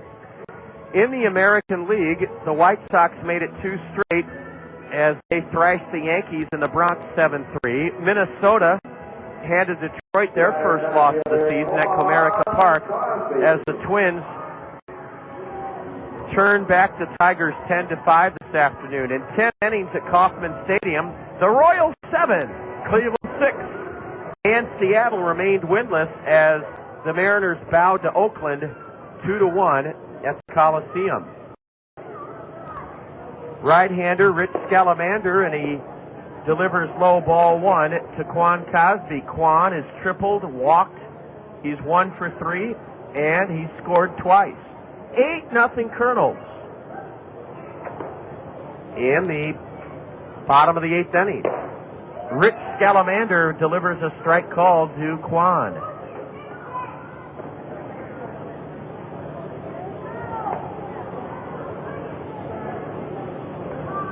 Baltimore's playing at Tampa Bay in the American League. We'll give you that score. Tap to first on 2 hops. John Sandor throws to second out, and a return throw to the pitcher covering, not in time. Advancing to third is Matt Abram. Check that. Matt Abram was at first. He's forced at second. That play went 1-6.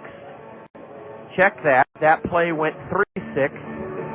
Santor to Jaramillo for the force out of Abram. And Quan Cosby's aboard on a fielder's choice. Again, the play went 3-6. Howie Kendrick, 2 hits, an RBI, a run scored this evening. Takes a pitch down and away for a ball. All right, Baltimore in the 5th inning at Tropicana Field trails the Devil Rays 3-2. Toronto and the Red Sox scoreless in the 4th at Fenway. Later tonight, our parents, here's a drive foul onto the Papa John's Plaza down the right field side. Later tonight, our parent club, the Angels, take on the Rangers. John Lackey, year 2000 opening day starter, Game 7 World Series winner in 2002. Former Colonel John Lackey starting tonight at the ballpark in Arlington. And that does it for the American League on the State Farm Major League scoreboard. Howie Kendrick falls behind 1-2 as he fouls one straight back. This afternoon in the National League at Great America Ballpark, the Reds whipped Pittsburgh 3-1. And at Miller Park in Milwaukee, it was the Brewers knocking off Houston 6-1. A high pop foul over the Colonel first base dugout keeps Howie Kendrick alive at 1-2. In the National League on the State Farm Major League scoreboard, they're in the 5th inning down in Miami, and Philadelphia on top of the Marlins 3-2. The Cubs trail Atlanta 1-0 at Turner Field in the 4th inning. 1-2 to Kendrick is grounded foul past third. In San Juan, Puerto Rico, the Mets and Expos are scoreless in the 3rd inning. Later tonight, the parent club of our opponent this evening, the Peoria Chiefs, their parent clubs, the Cardinals, send Matt Morris to the hill against Steve Sparks in Phoenix, the Cardinals and Diamondbacks. The Giants and Padres play in San Diego, and the Dodgers host the Rockies in Los Angeles. Kendrick hits a soft roller to third. It's charged by Dreyer. He throws low, but just in time to get Howie Kendrick. Well, Matt Dreyer just about threw that one away. John Santor made a good pick at first. It went 5-3. Quan Cosby advances to second. He's there with 2 out for Brandon Wood. Brandon Wood, the batter.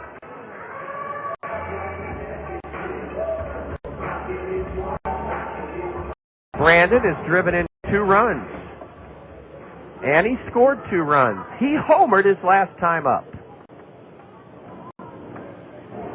Rich Scalamander fires high, ball 1 to Brandon.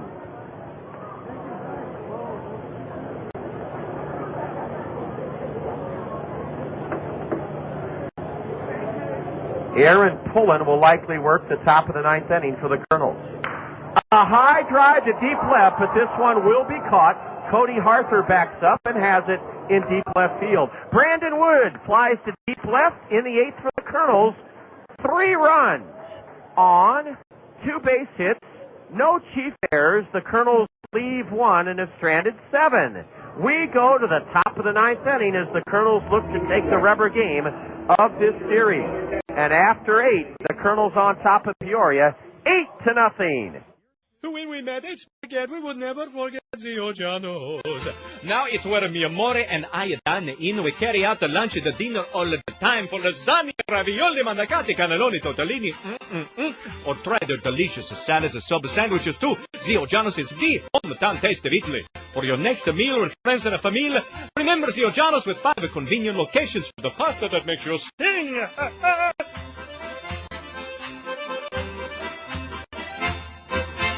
Faucets leaking, termites feasting, fish and tackle, paints and spackle, tubs, jacuzzis, tapes and movies, everything from A to Z.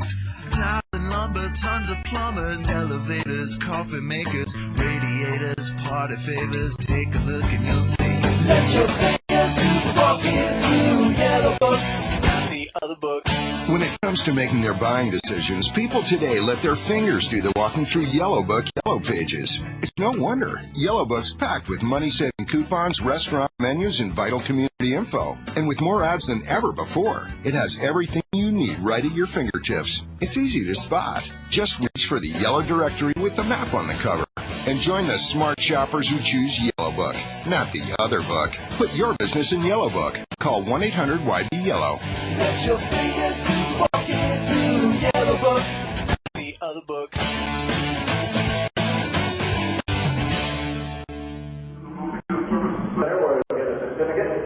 Good for breakfast for 2. Chris Hunter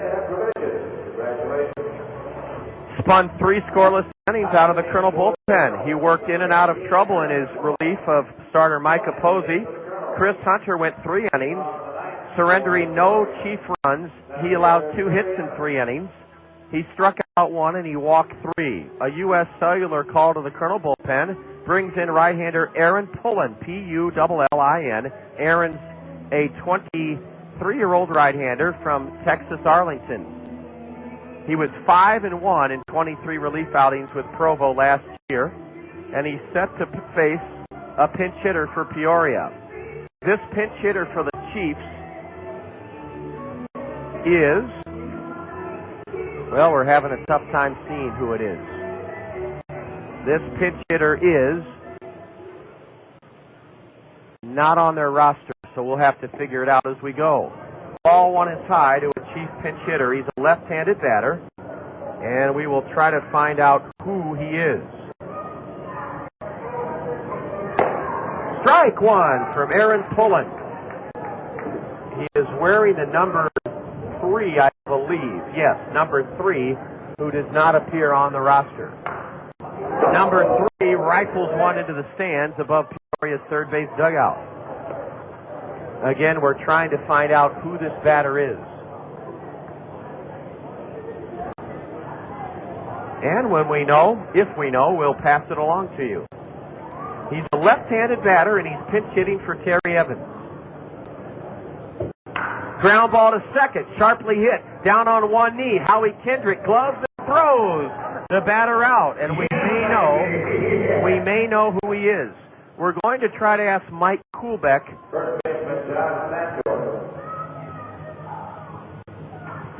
if he might know who that batter was who grounded out to second. One out in the top of the ninth. 8-0 Kernels.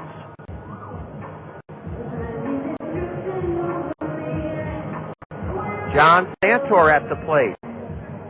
The big guy, nothing for 3 tonight. Micah Posey pitched 5 scoreless innings. Chris Hunter, 3 scoreless innings. The pinch hitter was Monahan, and that's about the best we can do right now. Monahan was the pinch hitter. A curve is outside to the batter. Anthony Monahan was the pinch hitter. Anthony Monahan, and we thank all parties involved in getting that information out on the air. Anthony Monahan was the pinch hitter. John Santor takes ball one. It's 1-1. Aaron Pullen fires over the batter's head for ball 2. Anthony Monahan, pinch hitting here in the 9th inning, has grounded out to second. 8-0 Kernels.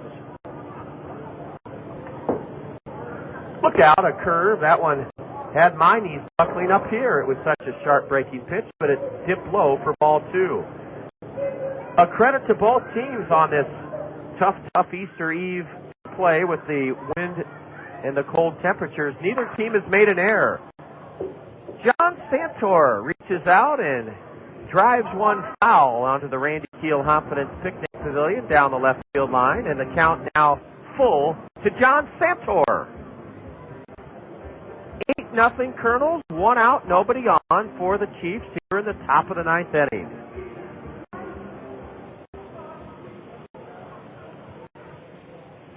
Pullen delivers a grounder to the left side.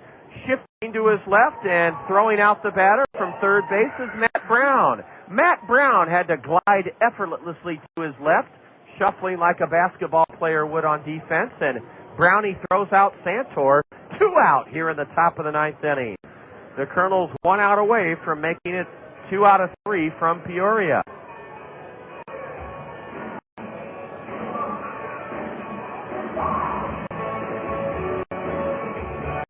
The Chiefs now send a pinch hitter up, and let's see who this pinch hitter is.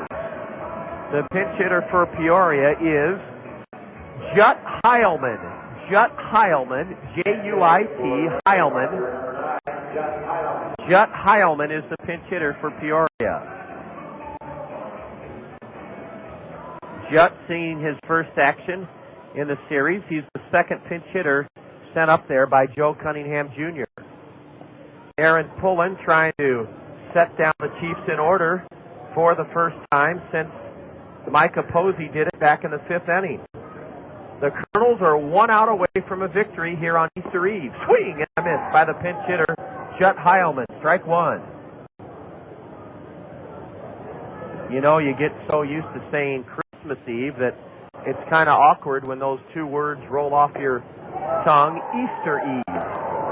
Slider from Aaron Pullen, swing and a miss.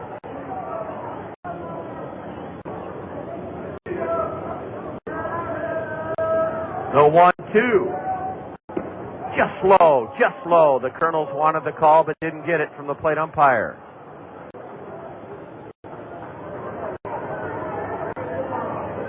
Judd Heilman, a right-handed pinch hitter, not wearing batting gloves. Take strike 3 called. Kernels 8, Peoria nothing. A scoreless ninth inning for Aaron Pullen. 8-0 Kernels. Totals, highlights, more coming up next on the Kernel Curtain Call. You're listening to Kernel Baseball on the Zone. Fishermen know the feeling. A nibble on the line, set the hook, and boom! It's a battle royal with one big old fish. Hello, this is John Campbell from KCRG TV9 Sports. Send me your pictures and home videos of those big fish you land, and I'll show them on Big Old Fish Mondays on TV9 News at 6. That address is Big Old Fish, KCRG TV9, Box 816, Cedar Rapids 52406. And remember, if it's not for dinner, catch and release. But get that picture first. Your voice here. Mind if we talk about this Secretary's Week thing? They're calling it Administrative Professionals Week now, and it's a good idea to do something special for your team. In fact, a recent survey found that workers really appreciate the recognition. So I'm going to plant a seed that's sure to win a place in your administrative professional's heart and have them really, really like you. Flowers are nice, but they don't really taste as good as lunch. Simply put, be PC and celebrate AP Week with Park Place at Collins Plaza.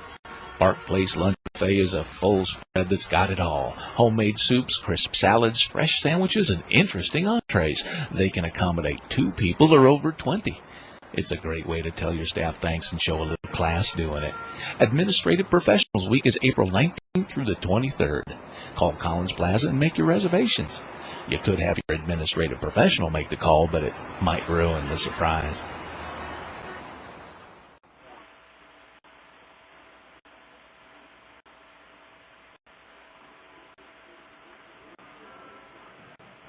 John Rogers back with you for the Kernel Curtain Call following a Kernel shutout victory to take the rubber game of this opening series of the season. 8-0 Kernel. Micah Posey was the story of this ball game. The Kernel lefty, 21 years old, had 8 wins in 20 starts for the Kernels last season. Let me double check that. I think Micah, was he 6-4 or was he 8-6? I had that earlier, and Micah Posey last year for the Kernels was 8-6, and he's 1-0 this year. He pitched 5 scoreless innings, striking out 5, allowing just 2 hits, and the Kernels blanked Peoria 8-0 tonight. The Kernels took a 1-0 lead in this game in the 3rd inning. Quan Cosby, a 1-out triple into right field, and then Howard Kendrick, the first of his 2 hits, doubled over Terry Evans' head and center to make it 1-0 Kernels. Bottom of the 5th inning, the Kernels chased Peoria starter Kyle McClellan and scored 3 runs. RBIs in the inning by Brandon Wood, Matt Brown, and Bobby Wilson. 4-0 Kernels after 5 innings. The Kernels added a run on Brandon Wood's first home run of the season, the Kernel first home run of this opening series, onto the Randy Keel Confidence Pavilion and left. That made it 5-0. And then the Kernels salted this one away with a 3-run 8th inning. RBIs from Caleb Mayer, a double, and a 2-run single from Matt Abram. Here's the final line score. 8 runs, 12 hits, no errors. The Kernels stranded 7. No runs, 4 hits, no errors. The Chiefs left 6 men on. The winning pitcher, Micah Posey, he's 1-0. The loser was Kyle McClellan. He's 0-1. The game took 2 hours and 35 minutes. And a crowd of 1,097 saw it here on Easter Eve at the new Veterans Memorial Stadium. 8-0 Kernels, a timeout on the Kernel Curtain Call. When we return, our Liberty Bank Kernel Star plays of the game. You're listening to Kernel Baseball on the Zone. Kernels fans, your Cedar Rapids Taco Bell restaurants have something new for you to cheer about this season. A Taco Bell 10 spot. When the Kernels score 10 or more runs in any game this season, you'll score beef tacos for just 39 cents the very next day at any Cedar Rapids Taco Bell. That's a savings of 50 cents per taco. Limit 10 per customer. Remember, when the Kernels put up a Taco Bell 10 spot by plating 10 or more runs in any game, you get up to 10 39-cent beef tacos the very next day at any Cedar Rapids Taco Bell. Whether you're a serious athlete or a weekend warrior, injuries can take you out of your game. Smart athletes know that Physiotherapy Associates in Cedar Rapids are the experts in the treatment and prevention of sport-related injuries. Our expert staff serves the metro and surrounding area high school athletes. Physiotherapy Associates of Cedar Rapids, the smart choice in sports medicine. Call us at 398-1569. That's 398-1569. We'll get you back in your game today. Much for making us a part of your Easter weekend. We have good news here from the new Veterans Memorial Stadium, where the Kernels blanked the Peoria Chiefs 8-0. It's time now for our Liberty Bank star plays of the game. Let's start in the third inning. With one out, Quan Cosby came to the plate, and here's our first Liberty Bank star play of the game. Quan waits for the 2-2 offering. It's headed home. Ground ball fair past third, extra bases, probably a triple. Quan is headed to second. He's going to round second and fly to third. Here he comes to third, ahead of the throw. Save! Quan Cosby with his second triple of the year. Quan tripled, and that got the Kernels going because the next batter was Howie Kendrick. Here's our second Liberty Bank star play of the game. McClellan is set at the letters, the 0-1. Line shot into center, over the center fielder's head into the wall. Quan Cosby drops home to make it 1-0 Kernels. Howie Kendrick rounds second and anchors there with a ringing double over the center fielder's head. That made it 1-0 Kernels in the third inning. Our third and final Liberty Bank star play of the game came in the Kernel 3-run fifth inning. Brandon Wood was at the plate with runners aboard at first and second. In a great position to try to add to their lead now. Brandon Wood, 1 for 2 this afternoon and this evening. Corks one into left. That's a solid base hit. Quan is home. 2-0 Kernels. Brandon Wood drilled the first pitch from the right-hander McClellan and bashed it into left field, scoring Quan Cosby. Howie Kendrick stopped in second. And it made it 2-0 Kernels. The Kernels won it going away, 8-0 behind Micah Posey. Those are our Liberty Bank star Kernel plays of the game. We have one more timeout. We'll bring you a complete look at the State Farm Major League scoreboard when we return. You're listening to Kernel Baseball on the Zone.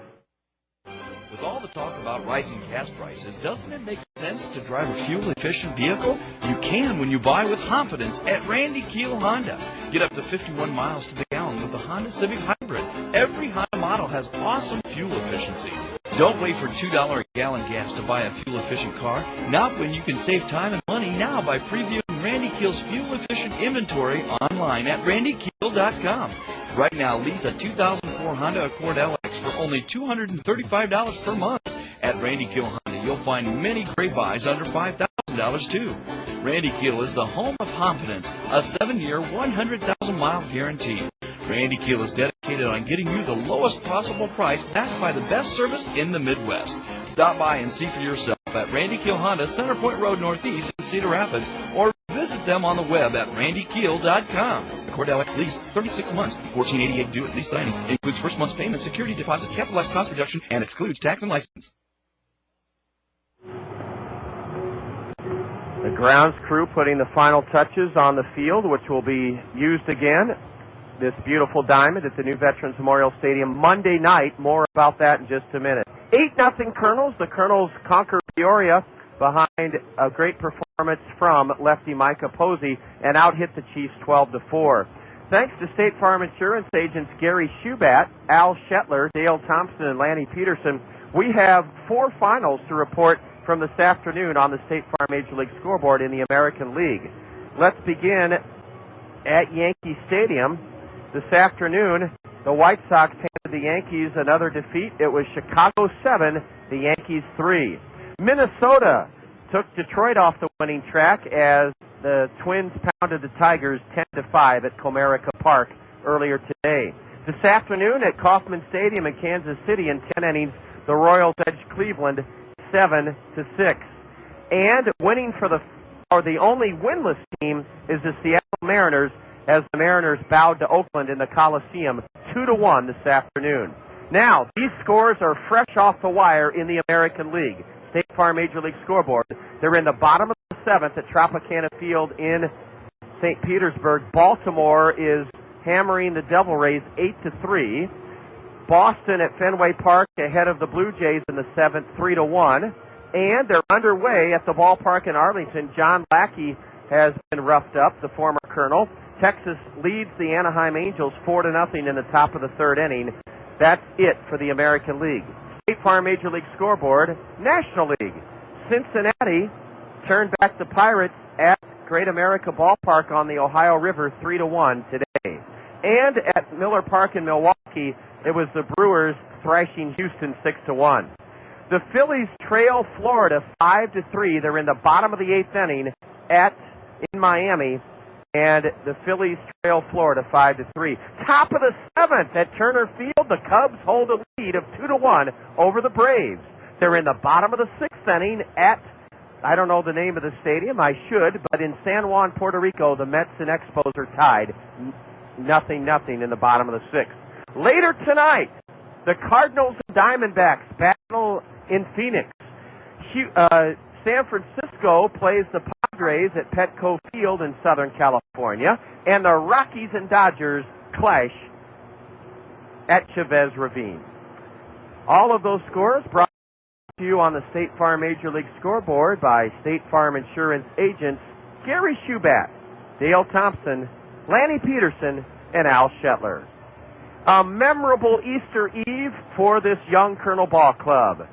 Staked to terrific starting pitching from Micah Posey, 3 shutout innings from reliever Chris Hunter, and a scoreless ninth from Aaron Poulin. The Kernels out-hit Peoria 12-4 and based the Chiefs 8-0 to take the rubber game of the series.